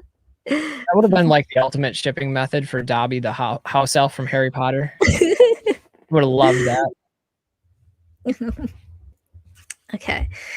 All right. Well, this one's definitely your question, especially with wow, the questions keep on coming. All right, you guys. Oh my God, it's almost 3 hours. You guys, I'm gonna cut it another 20 minutes or so because I'm getting tired. I'm getting hungry, and I gotta do the giveaway. I mean, the questions just keep on coming. This is excellent. Z, with the Logan Paul packs opening, with all the reprints that Pokemon say they will do you guys feel that Pokemon card market would crash or remain high? Oh my. Yeah, a lot of nuance to this question.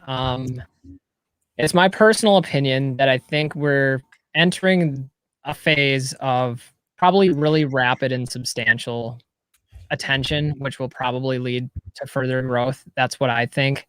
I don't know if it's sustainable or to what extent it'll be sustained for different items in the hobby, but it wouldn't surprise me given the Logan Paul box break that's coming up, and that's probably going to garner a lot of attention with all the different other announcements that Pokemon's doing for their 25th anniversary.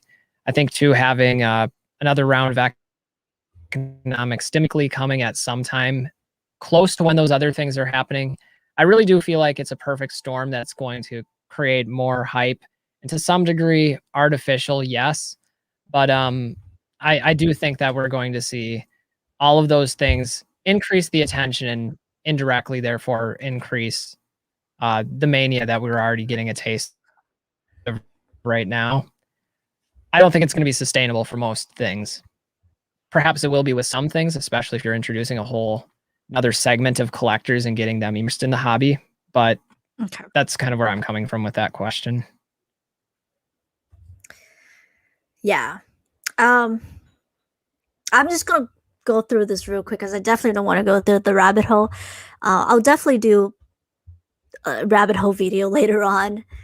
Um, but most part, I do agree with you. I don't think it's sustainable. Again, I kind of mentioned this real quick in the beginning of the video.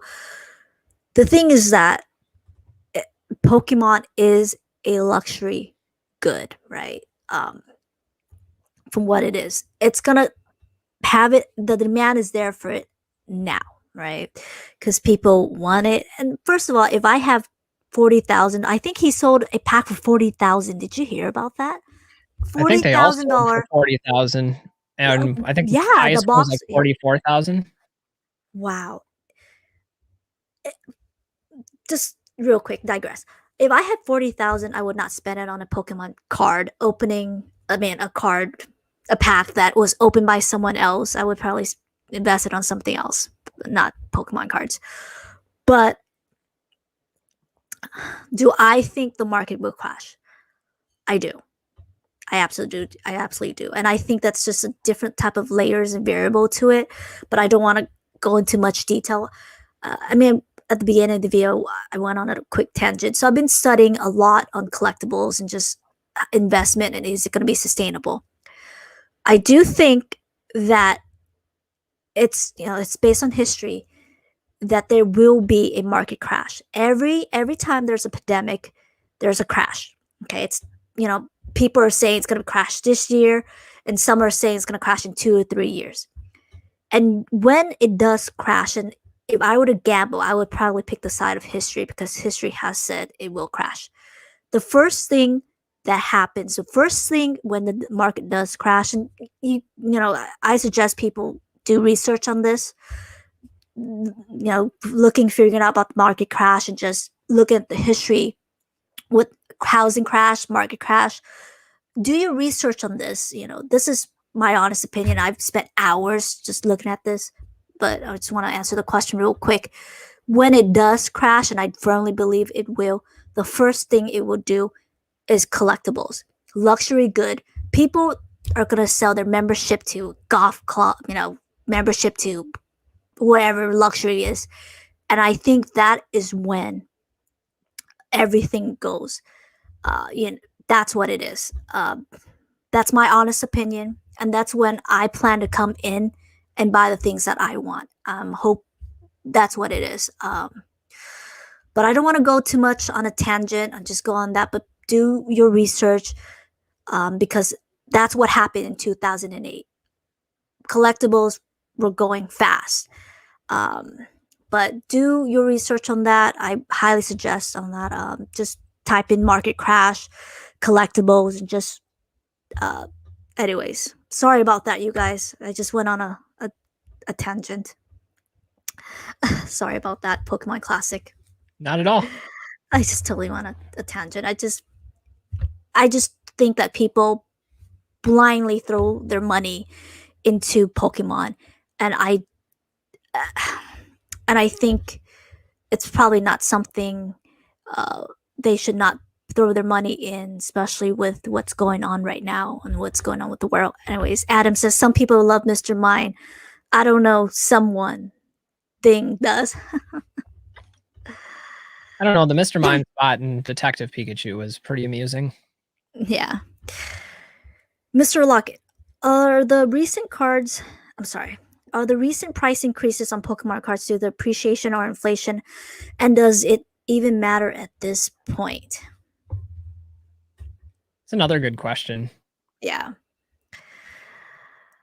I think it's a combination of the two. Okay. Appreciation in the sense that there is a massive increase in demand. And I guess at its most root level, that's what appreciation is. But inflation, like it's weird because like you look at governmental statistics and stuff, and it suggests that inflation isn't a major issue right now, that it's not a concern for the Federal Reserve. But on the other hand, you look at housing prices and they're universally up across the country. You look at the price of food, it's going up, and so are other items. So I do think like we are seeing a type of inflation, maybe not inflation in the traditional sense, but that the supply of money has been increased. And there's a lot of people that, are suffering due to the effects of the shutdowns and the things that are going on in the world right now. But at the same time, there are people that are bringing in additional money that they otherwise wouldn't have through the stimulus packages, through the unemployment boosts and things like that. So I do think we're seeing this weird shift of money that's leading to a type of inflation, if that makes sense. I'm curious what your thoughts are, though.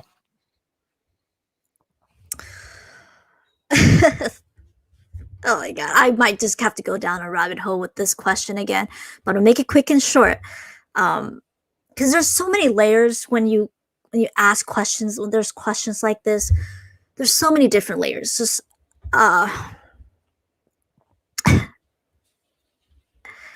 it does matter. I do firmly believe it does matter because there's so many people that are buying into this, and people are investing in this. And sorry, I didn't mean to do the quote, but that's what it is. I think is artificial inflation, from what it is. But that's it's not even an opinion. That's just a fact to me. I'm gonna throw it out there. I don't want to sound negative again, but I think it's artificial inflation because there's so many layers out there. There are shoe bidding, there's buyouts out there. There are people that don't even speak up because they're so invested in Pokemon right now.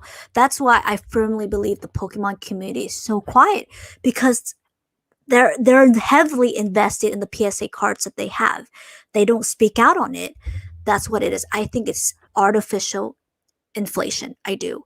And there's people out there that are manipulating the market. There are people out there that are doing buyouts that's what it is. And that's the thing. When a new collector comes in, they don't see it. They don't see what's going on. They don't see the shoe bidding. For example, the special delivery Pikachu. Did you know? I'm pretty sure they didn't pay for it, but did you know that it went up to 14,000 for a Gem Mint 10 for a special delivery Pikachu? 14K. Did you know that on eBay? Yeah, I've been watching those prices for that and some of the other cards, and it's pretty clear at that point that it's not getting paid for. Yeah, but that's what it is. And that's the thing. When someone comes in, they see that, they go, "Oh my god, that's worth this car is 14K," and they're gonna go out and they're gonna buy that special delivery Pikachu for $600, $400, whatever it is, and that's what it is. They don't see what's underneath what causes the price. There are a lot of things. If people, there's a lot of YouTube videos that talked about it. The buyout happened with Shaman, with Warren Skies. Everyone thought that the Full X Shaman at Warren Sky was worth $250. That's because a group or a couple of groups went out and just swept the whole market and said, "This is the new price. We're going to set for the price." That's what it was. And it doesn't mean that card's not worth $250. Absolutely not. It's just that someone came out totally sweep up the market, clean up the market, set the new price. But anyways, going on a rabbit hole. I'm sorry about that. We're gonna keep on going. That was a great question, by the way. Yeah, it sucks. Okay. Didn't we just go into an economic recession in March 2020, or has the real crash just not happened yet? And I agree, collectibles are the first to go. Yeah, so this was Mr. Locknett's follow-up to the previous question that we were just addressing. I would say, yeah, I mean, on paper, we're in a recession if we're looking at larger financial implications. At least to me, the only way I could realistically describe it is I feel like our government and our system right now has kind of kicked the economic pain down the road, kicked the can down the road, and is still continuing to do that, because at some point, these different financial packages and the forbearance for house payments and stuff for mortgages, at some point that has to end. And when it does end, that's going to affect people's discretionary spending. I think people kind of have free reign right now to do more with their money than what they would typically do, just because they're freed up from some of that responsibility of having to make regular payments. So I don't know how bad of an economic crash we're going to see or at what point. I do think this is one of those situations where the government would prefer to wait it out indefinitely as long as possible instead of pull the Band-Aid off quickly. Yeah, absolutely agree with that. It's gonna stop. I live in California and unemployment fraud is so high. So high in California, you guys. So high. And once the stimulus checked or one unemployment stop, what's gonna happen? What are people gonna do? That's the thing. And the thing is that I don't think a lot of people are prepared for it. I don't. And that's when it will happen. Right now, the government is still helping unemployment, but it's going to stop eventually. When I don't know, I don't know. But it's going to stop. And it's so crazy that people, it's so crazy that I know, and I'm going to get a lot of hate for this, but I know there are people out there that are spending on luxury goods on their unemployment checks, such as Pokemon cards, that they probably shouldn't be. And who am I to tell them what you should spend or what not should spend? But I always advise to everybody, and just my close friends, because I know this stuff pretty well. And this is what I do for a living, to save your money. And I have a friend that was buying Pokemon to invest, and he was using us unemployment checks to buy Pokemon cards to invest. And he came and he asked me, is that a good idea? And I said to him, this Pokemon cards is, at the end, it is a piece of paper. It's cardboard, right? The person that's opening the pack for you, they're not going to help you with the roof on your head. They're not going to help that. They're here to open the packs for you. This is purely entertainment. But again, I'm going on a financial talkative. I'm sorry, guys. I'm just going to stop here. But this is where my job comes in. And if you guys know what I do, this is what I do. So I talked with just some finance and stuff like that. But anyways, no, it has not happened yet, and I totally agree. All right. Okay. Okay, Mr. Locknet. The market was bailed and a lot of money. Yep. To complete collapse. Such drastic. Yep. Absolutely. Supply and demand. 3 happy meals. I have no idea. We're at at all-time high in every market despite some dire world situation. I think that's a really insightful comment, actually. Or you wouldn't expect that to be the case. And so, I've been watching the housing market pretty closely, and we're seeing all-time highs almost across the entire country. And I can't think of a situation where that's ever happened in history. And to me, that signals that if all the markets are doing so well, that people are using their extra discretionary income that they're gaining from not having typical bills to pay, and they're investing it in places. And there's limitations on what they can invest in when things are shut down, closed, and entertainment and travel and stuff isn't available. So might explain some of the spikes in the stock market, might explain some of the collectibles thing that's not just Pokemon, but other aspects of the collectible market. People are looking for something to do, something fun. Yeah, and I don't blame them. I mean, I'm bored at home. That's how I got back into this YouTube channel. I just gotta do something. I definitely don't blame them, but I just think that it's now the time to save. I always tell my friends this, and again, this is what I do for kind of a living. So this is the the craziness in me with the mentor. I always tell them, if you have to wait till midnight for your paycheck to hit, you shouldn't be buying Pokemon cards. That's why I always joke to my friends. And I know I might get a dislike for that. It's just what I always tell my friend, because if you guys know what I do for a living, maybe that's why you guys probably get that. But to play devil's advocate on that for a second, what do you think of the possibility that the solution to the economic crisis that is impending is they just allow inflation to do what inflation does and allow prices on everything basically to just skyrocket out of control. Isn't that what's happening right now? Isn't that what's happening right now? The market, you got the Agree, yeah. market will. That's I think that's what's happening right now. That's exactly what's happening right now. They're just gonna let the market go and go, and when it drops, it's gonna go boom, and it's gonna go fast. Right. I guess what I'm Fast. trying to say is what if they go the route of some other countries where they've just devalued their currency so much through additional printing that we never see the markets return to normal, but that just like the cost of things and the value, like what $10 once was becomes what costs $50 now. Like, I don't know. I'm not really a financial expert, but I'm wondering if that's the alternative to not having that pain imposed on people is to just let things balloon indefinitely. Wow, it's scary. that is scary. But from what I was told and what I've learned, wow, that's a good question. I don't see that because what I always learn and what I always do my research is what comes up will come down. That's my thought as well. That's what comes up will come down. I don't see that happening. I don't. And I don't see that happening. I do think it's gonna come down. I do think I think it's gonna what comes up, it's gonna come down. I don't see that though. But you know what? I'm gonna do my research. I'm gonna look on that a little bit more.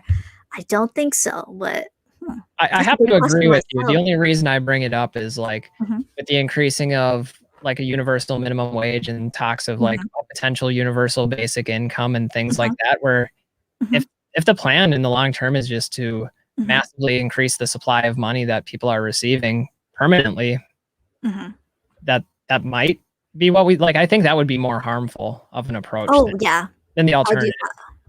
I'm just speculating. I think so too. I definitely think so too. Yeah, I do. Yeah, that's more of financial stuff, and I definitely have my own opinion on that. But I definitely, just to answer it real quick, I definitely think it probably will. Most likely it will go down. I think most definitely on that. I agree. James says, I have not seen the Detective Pikachu. You go back live to live. Yeah, I overbooked myself this week, you guys. So that's why I'm taking the whole next week off. Off. This is the most live stream that I've been. After usually 2 hours, I said I gotta go. But I'm having so much fun for 3 hours and a half, and I drank a lot of tea, so I'm definitely all hyped up. So I kept on going. So and Pokemon Classic has been so much fun. Please save up some buying Pokemon. This has been great. Thank you for having me, by the way. You're kidding me? Save 10%. Let me see. There was people getting 10K in unemployment in states that have never stepped in a foot. Wow, that's unemployment fraud.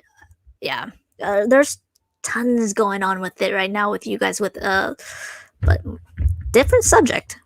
Hey Clay. Okay.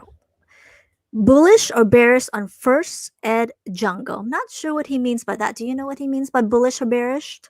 Yeah, so bullish being like we're talking stocks. Bullish being like you see it being a good investment. It's going to go up versus bearish. It's going to go down. For first edition jungle, I think it depends on what we're looking at. I think the commons and uncommons from that set are horribly overvalued at the moment, especially graded copies.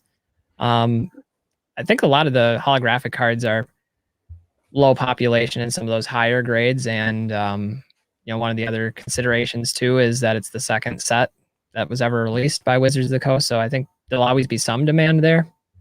I don't know. Commons and uncommons, I wouldn't go there. I made a joke. I said if first edition Bellsprouts were to be worth 1,000, I would be so rich because I have 100 of first edition Bellsprout. I don't even know how I've accumulated all of that. I have no idea. I posted on my Facebook once. I said, "Am I rich yet?" I have so much Bellsprouts. I don't know how in the world I've accumulated all of that, but I know Gary. Yeah, I know Gary has mint like just regular common and uncommon. So if it ever unlimited, by the way, if it ever skyrocketed, he's gonna be one rich man, even more so. We're gonna need everybody here now to start hyping the bell sprouts. Bell sprouts, I know. Could you imagine like a market manipulation of bell sprout? Exactly. You guys should just go buy first edition bell sprout. Why? Because the Asian girl on YouTube says so. That's the new Pokemon currency. It's for Yeah, buy bell sprouts and list it at okay, 500. I'll be happy with $500. I'm not even gonna ask for 1,000. I have so many of that sitting in a box. I don't know why. And if it ever loses its value, you can add it to your salad. My salad. Well, if inflation is 2% per year, can't say keep going up forever. Oh my god, the questions just keep on going, you guys. Okay. 15 more minutes, you guys, maybe 10 more because I'm getting tired. I gotta do the giveaway. And whatever is in this tea, I'm gonna get it next time because I'm like on a different high at this. Maybe I'm just really liking the new Streamlab and I can like play around with it because Streamlab OBS last time was terrible and I like crashed on me and I was like, ugh. But anyways, 4 hours. I know. Okay, let's talk about Pokemon inflation. When will the Pokemon prices go back to retail to curb scalping?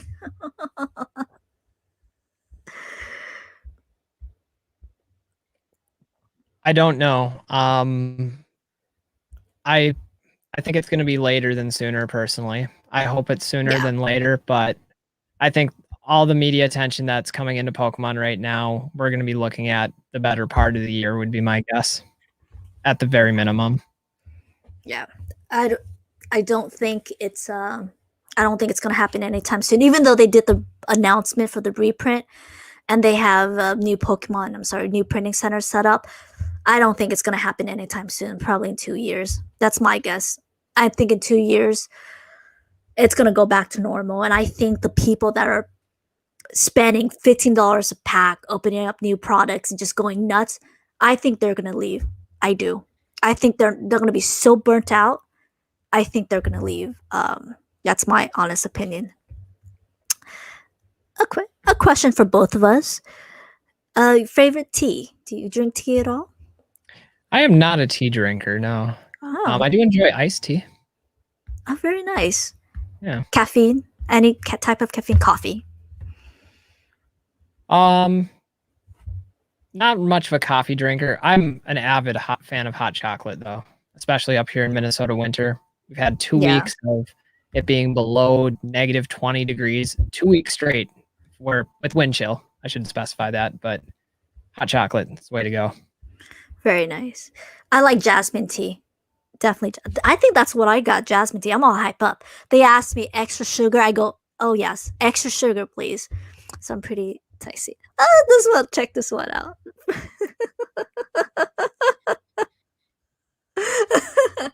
There's something in the liquid.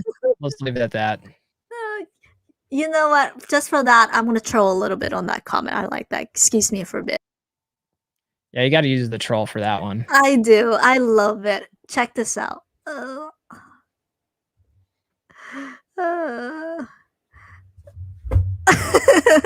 Nice. Oh, I'm having so much fun with this, you guys. Oh my goodness. Thank you. I love that comment. Thank you so much. Let's go back to the banner. All right. The comments are definitely they go, I love PokeGal. Thank you. You need 1,000 in the bank for emergency. At least please save before buying Pokemon. Exactly. That's what I preach. And I get dislikes all the time when they say, you don't tell me what to do, women with my money. At my job, it's much easier because they pay me for this type of advice. On my YouTube channel, I call it unsolicited advice. So I need to be very careful what I say. But this tea is like, there's no filter in this department here. Clay. I think Pokemon is bad. Look at the sport market. Watch a guy drop 1K in cards but had to wait for payday. Yeah, I mean, I've been in that situation on eBay where somebody's bought an item before or whatever, and they're like, ask for payment plans or asking to wait a week before they get paid, and it's like, yeah, I don't know, no judgment. I get that people are in different situations and stuff, but yeah, it's always a little bit dangerous to buy outside your means. yeah, absolutely. Okay, and it goes, if Bellsprout goes up, will my Victor Bell? No, no, no, no, just Bellsprout. Sorry, it's just first edition Bellsprouts. Okay, that's it. That's it. Yeah, if anything, Victory Bell is going to lose value. Yeah, yeah, exactly. By the way, guys, that's sarcasm. Okay, please do not. If you just jump into the screen, that's totally a joke. Okay, please do not go out and buy Bellsprouts, first edition Bellsprouts and Victory. That's total joke, you guys. It's because one Asian girl hoarded all doesn't mean that's gonna go up in value. That really would be a very courageous strategy of like what to hoard for a buyout purpose. All right, I'm gonna target something that nobody's got their eyes on. It's gonna be Bellsprout. First edition Bellsprout. What tea is that? I'm super curious. Jasmine tea, and no sea cream, and light on ice with a lot of sugar. So that's why I'm all hyped up. Tomorrow I'm gonna get the same tea, and I'm just gonna keep on talking. Okay, I can't see ATB going for $60. What do you think on that? It's going for like 120 with shiny fates right now. I don't have a lot of experience with these. Would be the elite trainer boxes, right? Yeah, the ETBs. You know what? Let me take a look at how much ETBs are going for. Okay, real quick. Let me know what are your thoughts on the new mod ETBs. Were going for like $40 in Walmart, but now it's what, 120. Let me double check. Let me know what are your thoughts on that real quick. So I'm gonna share my screen. Yeah, take a look and see what those are going for right now. I can tell you have some sad and distraught people in your comment section that have already made a significant investment in Bellsprout. Oh wait, it has to be a first edition Bellsprout, not unlimited. You guys, first edition. Yeah, Adam, if you're there, hopefully you got the first edition one. Yeah, I honestly don't know how in the world I have over 2,000 first edition Bellsprout. I don't even know how I hoarded all that. I was just counting all my cards. I'm like, how the heck in the world did I get all these first edition Bellsprouts? I mean, okay, so 140. Woo! Okay, they went down. The gaming company, they were $150 before, so they went down to $14. So it went down just a little bit, but for that is triple. Wow, actually, yeah, triple. Because this was going for ETBs are about $50 now, right? Yeah, I pre-ordered my GameStop for $50, so no, not almost close. It's $135. Woo! And distributor pricing is about $30 or $35. So they're profiting all right. Ooh, that's crazy. All right. I'm totally going to end here. Screen sharing. All right. Mm-hmm. Okay. All right, you guys. So we're going to finish with the questions because I'm just going to keep on talking. Let me see how. All right.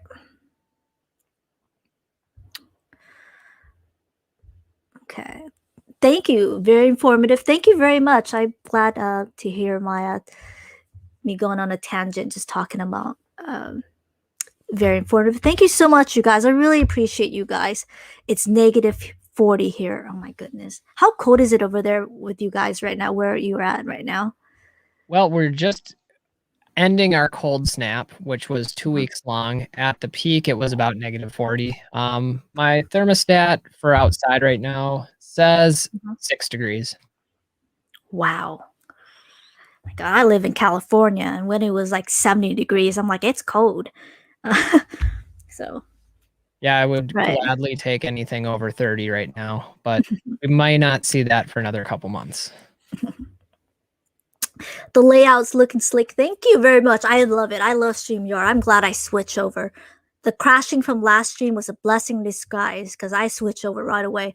Um, I switched over. I went out and paid like $250 after that stream. Learned, paid premium, did all of that stuff. I went out and I learned it in 3 days. So I wrote on my Facebook, "Your girl hustled on this." I did. I totally hustled in the stream. I was like, I can't take this anymore. Anyways, You did a great job. You'll definitely look like you're thank comfortable with it. you. I love it. I love it. I just have all the troll. I just love it with the gifts and all the stuff. You should always have 5K in your account for survival purposes. If so, spend away. That's true. I actually think it's about 8K, but we're good in that. I snacked it. Oh no, that Sprouts. bell sprout. No. Do not buy. No, you gotta Yep. buy the bell sprouts. No, no. Okay, maybe we should buy them all. Isn't that what Logan Paul is doing? I mean, you can't. PokeGal bought them all already. They're gone. You're too late. Oh. All right, guys, I'm totally gonna stop with the questions here because I am getting tired. I'm gonna do the giveaway, and I'm gonna head it back to you real quick because I definitely want to hear some final thoughts from you. And last but not least, before I end this, I want to say thank you so much. I really enjoyed this. I mean, 4 hours. I mean, can you guys imagine me talking 4 hours? Last stream is 2 hours. I was like, I'm done. But 4 hours, it's definitely a combination of you, the tea, and I'm going to head to do the giveaway. I want to thank you so much. I have everything, all Pokemon's Classics YouTube, Instagram, and everything. I'm gonna give the spotlight back to you while I set up for the giveaway, okay? I'm gonna switch it back to you. 1 second. And there you go. Yeah, I mean, this was definitely a fun time chatting with you guys. I really like the smaller, intimate environment that we were able to talk through here. Definitely long stream. Like, I'm surprised my lights are still holding up. I've got some battery powered lights, so testament to the technology. It's always good to have that in store. I think one of the things that was really cool for me on this is PokeGal and I are coming from differing backgrounds and perspectives with this. It's obviously more versed in the modern side of Pokemon collecting, and for me, it's more of the vintage side. So I really appreciate having that interplay between the differing perspectives. So definitely some things that I've learned and other aspects of the hobby to explore. I do think that's one of the best things about the hobby is how diverse it is, that it can appeal to different age levels, to different demographics, to different types of collectors.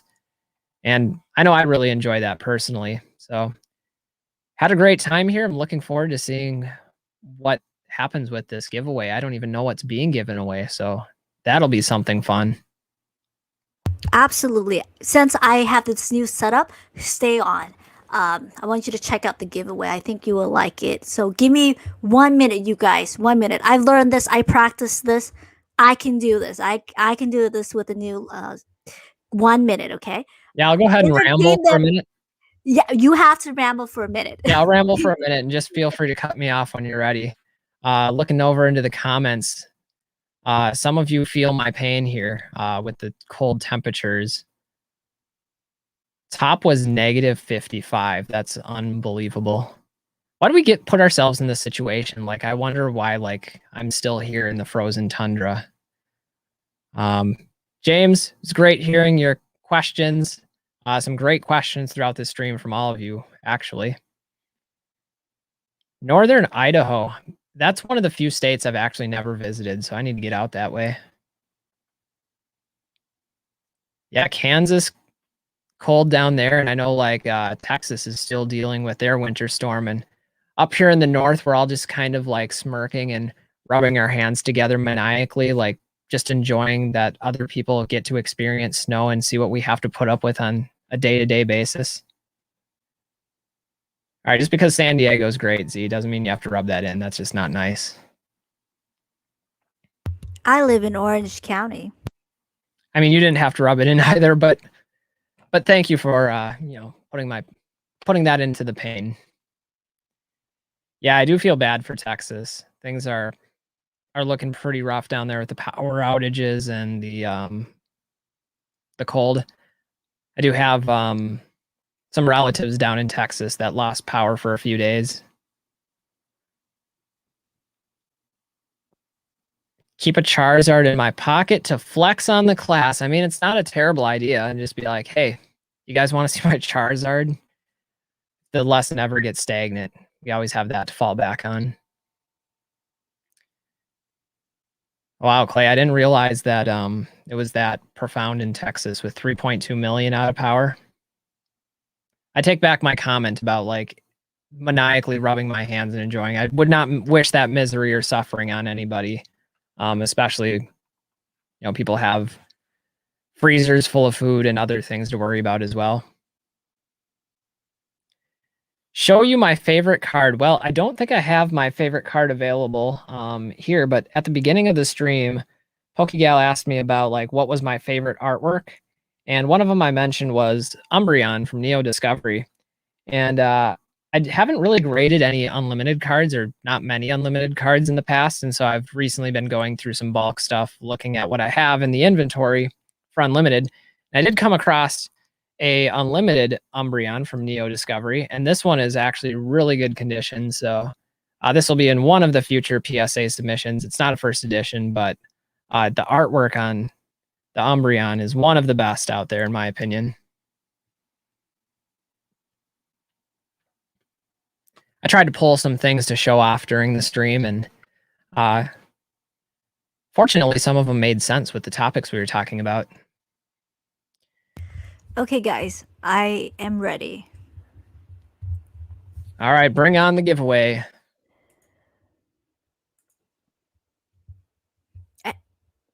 I think I'm echoing. Do you guys hear an echo as well? You sound good on my end. Oh, okay, good. Maybe it's just my all right. I'll watch the chat for you.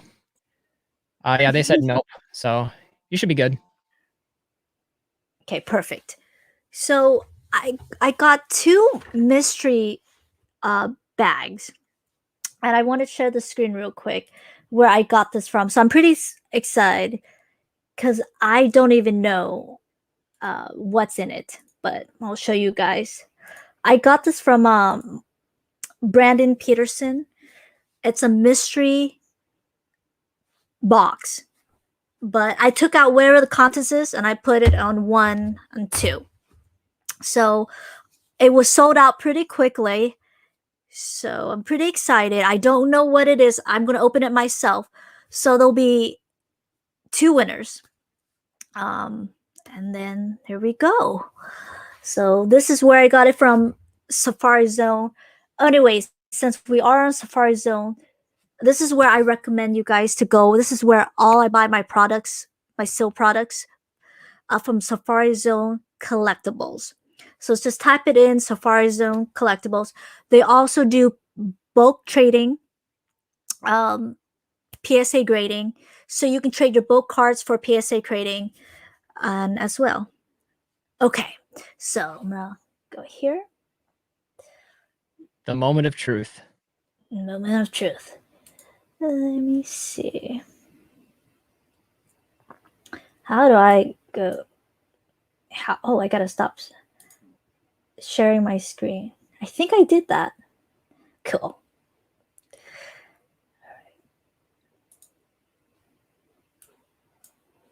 Oh my! Look at that! How cool! Look what I just did. The overhead camera is a nice addition to this too. I know. I went out. I did all of this.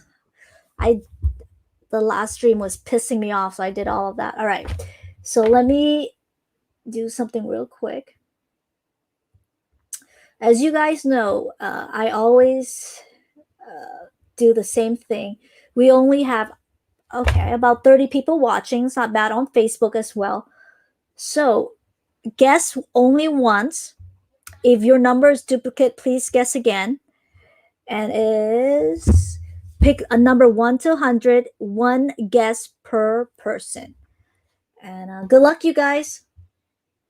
And it's like the Price is Right. If you guess over, you're out. Closest win.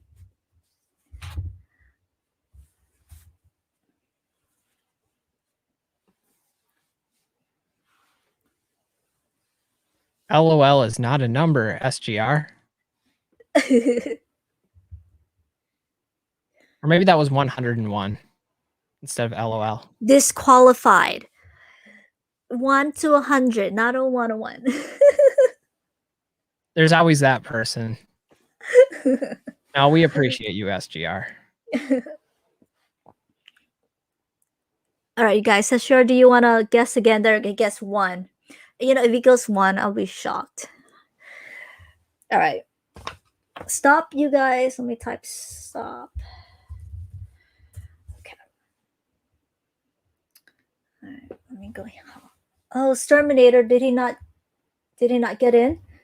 Okay. No, we'll stop with the Terminator since he's my mod. We'll go here. I said 1. I'm trying to lose. Okay. All right. Let me go here.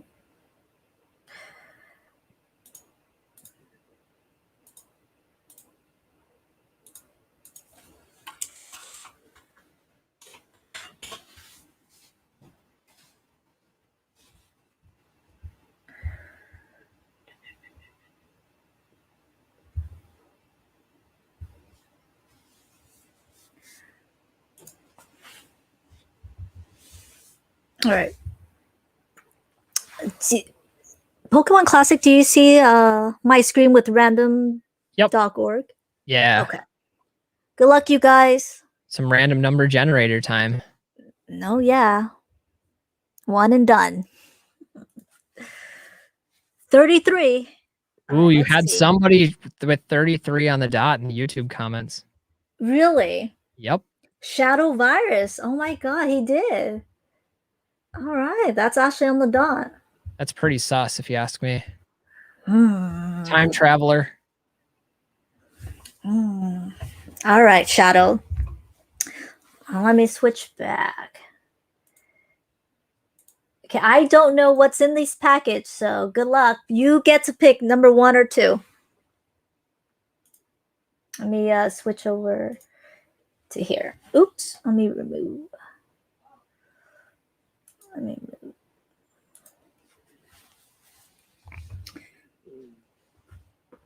Really sus.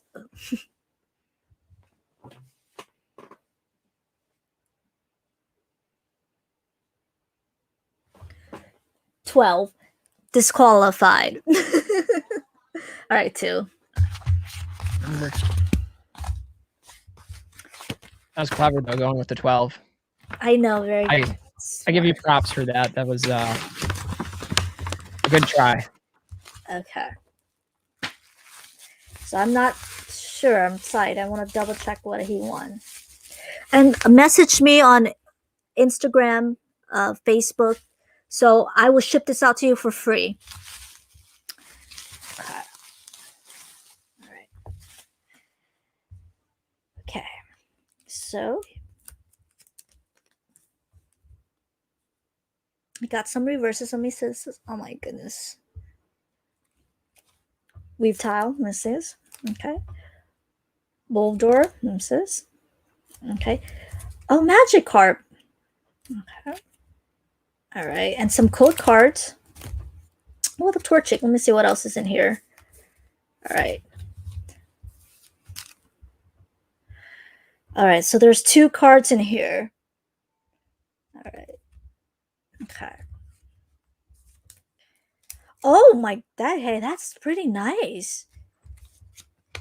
That is Caesar? A rainbow. Yeah, it is. Nice. What a nice mystery box. Fire. Hey, this is really nice. Let me check it out for you real quick. Great condition as well. Very nice. All right. Let me put this back for you. Okay. All right. Message me, Shadow Virus, and I'll ship this out to you next Monday. Because I got to do stream 3 days today. So let me ship this back. Okay. And the next, I'm going to switch it over to the next number.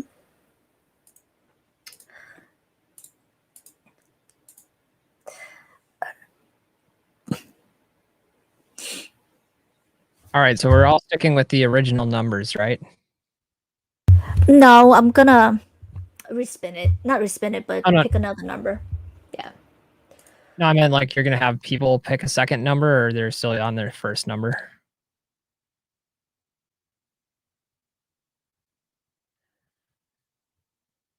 I think you're muted, PokeGal. 17. Sorry about that. Let me see if it. Did anyone There pick is a 17? 17. There is a 17. No way.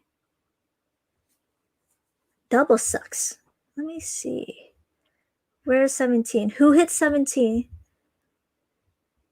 I think it was Z. No. Oh, wow. Hey.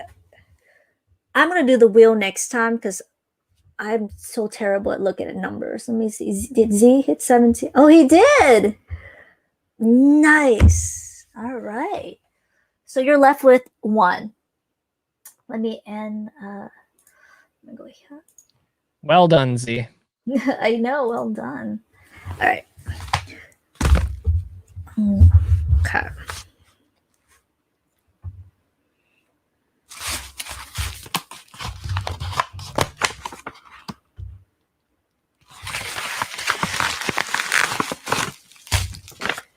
Oh.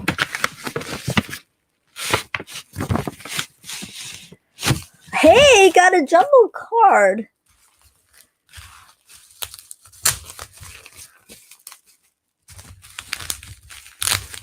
I will say, is too, as somebody this? that sells cards regularly, like bubble wrap is a treasure in and of itself. Oh yeah, it's true. I do save them, but Yeah. I'm gonna I'm gonna send this with the bubble wrap because oh hey, Ted Peg. Okay, I definitely don't want to take it out because it's nicely bubble wrap. I want to make sure I ship it to him or her. I apologize, Z. Fury. That's a nice jumbo card. Very nice. See, you picked a good day to stumble into this channel then. You did. Said the day I met y'all. Oh, it was a good day then. Okay. All right. I'm going to make sure I put this back for Z to make sure I shipped it. Oh, there's more cards here. All right. Sure, I shipped it. Oh. That's a Wizard of the Coast card. That's a vintage card right there. But let's see what else. He got some code cards. Oh. First edition Unknown. My least favorite Pokemon. Laviard. Let me see. Hoppage, Igglypuff, Trainer, Cloyster, and Shelter. Okay. All right. Wow. Hey. Wizard of the Coast Electrode and Dalaga. A stamp card from Platinum. This is nice. Let's check the condition of this one. Hey, this one's a nice condition too. Hey, very nice. Congratulations, Z. This is such an amazing mystery bag. Okay, you guys, let me do something real quick. Z, please message me. Everything is in the description. I'm gonna get going here.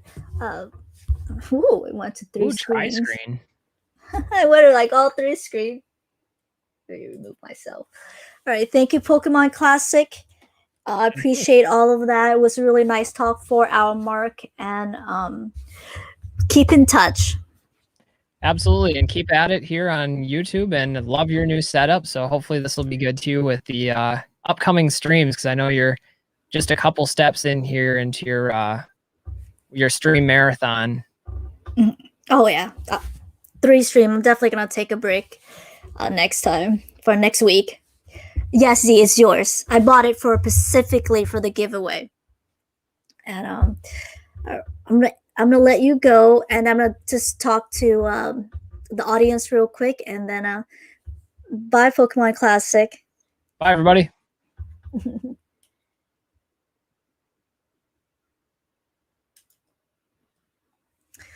All right, guys. Thank you so much for listening to me talk for 4 hours. I don't ask for people to be subscribed to the channel. I think hearing me talk is sufficient, but it will be greatly if you guys do subscribe. It will help me a lot. And I don't ask for donations for doing all of this. The only I only want to make sure that all the donations go through. Let me make sure I get the banner. Um, to the rescue that you guys see up there in the front, actually up there in the top, I'm sorry, with Karma with his compassionate animal rescue for medical aid. So if you guys are filing taxes or just make sure you want to donate to a 501c3 rescue, please consider that rescue because they are such a great rescue. I love this rescue. They truly care about animals. If you guys do, this is what I want to do. Any donations that I get from these stream will go to them. So, and I'm always so happy, and I have so thank you for all the support that I get. You guys are amazing.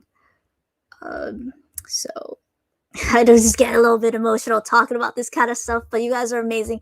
I know this channel is going to get big because that's my goal, but I will always remember the people that supported me with 25 viewers or 30 viewers or 40 viewers that I have. I will always remember that.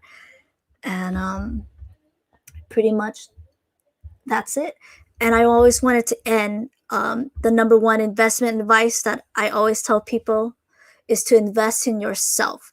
That's the best investment out there. And I also wanted to end it with a quote that I love that I wanted to share with you guys is don't kill them with kindness, torture them with success.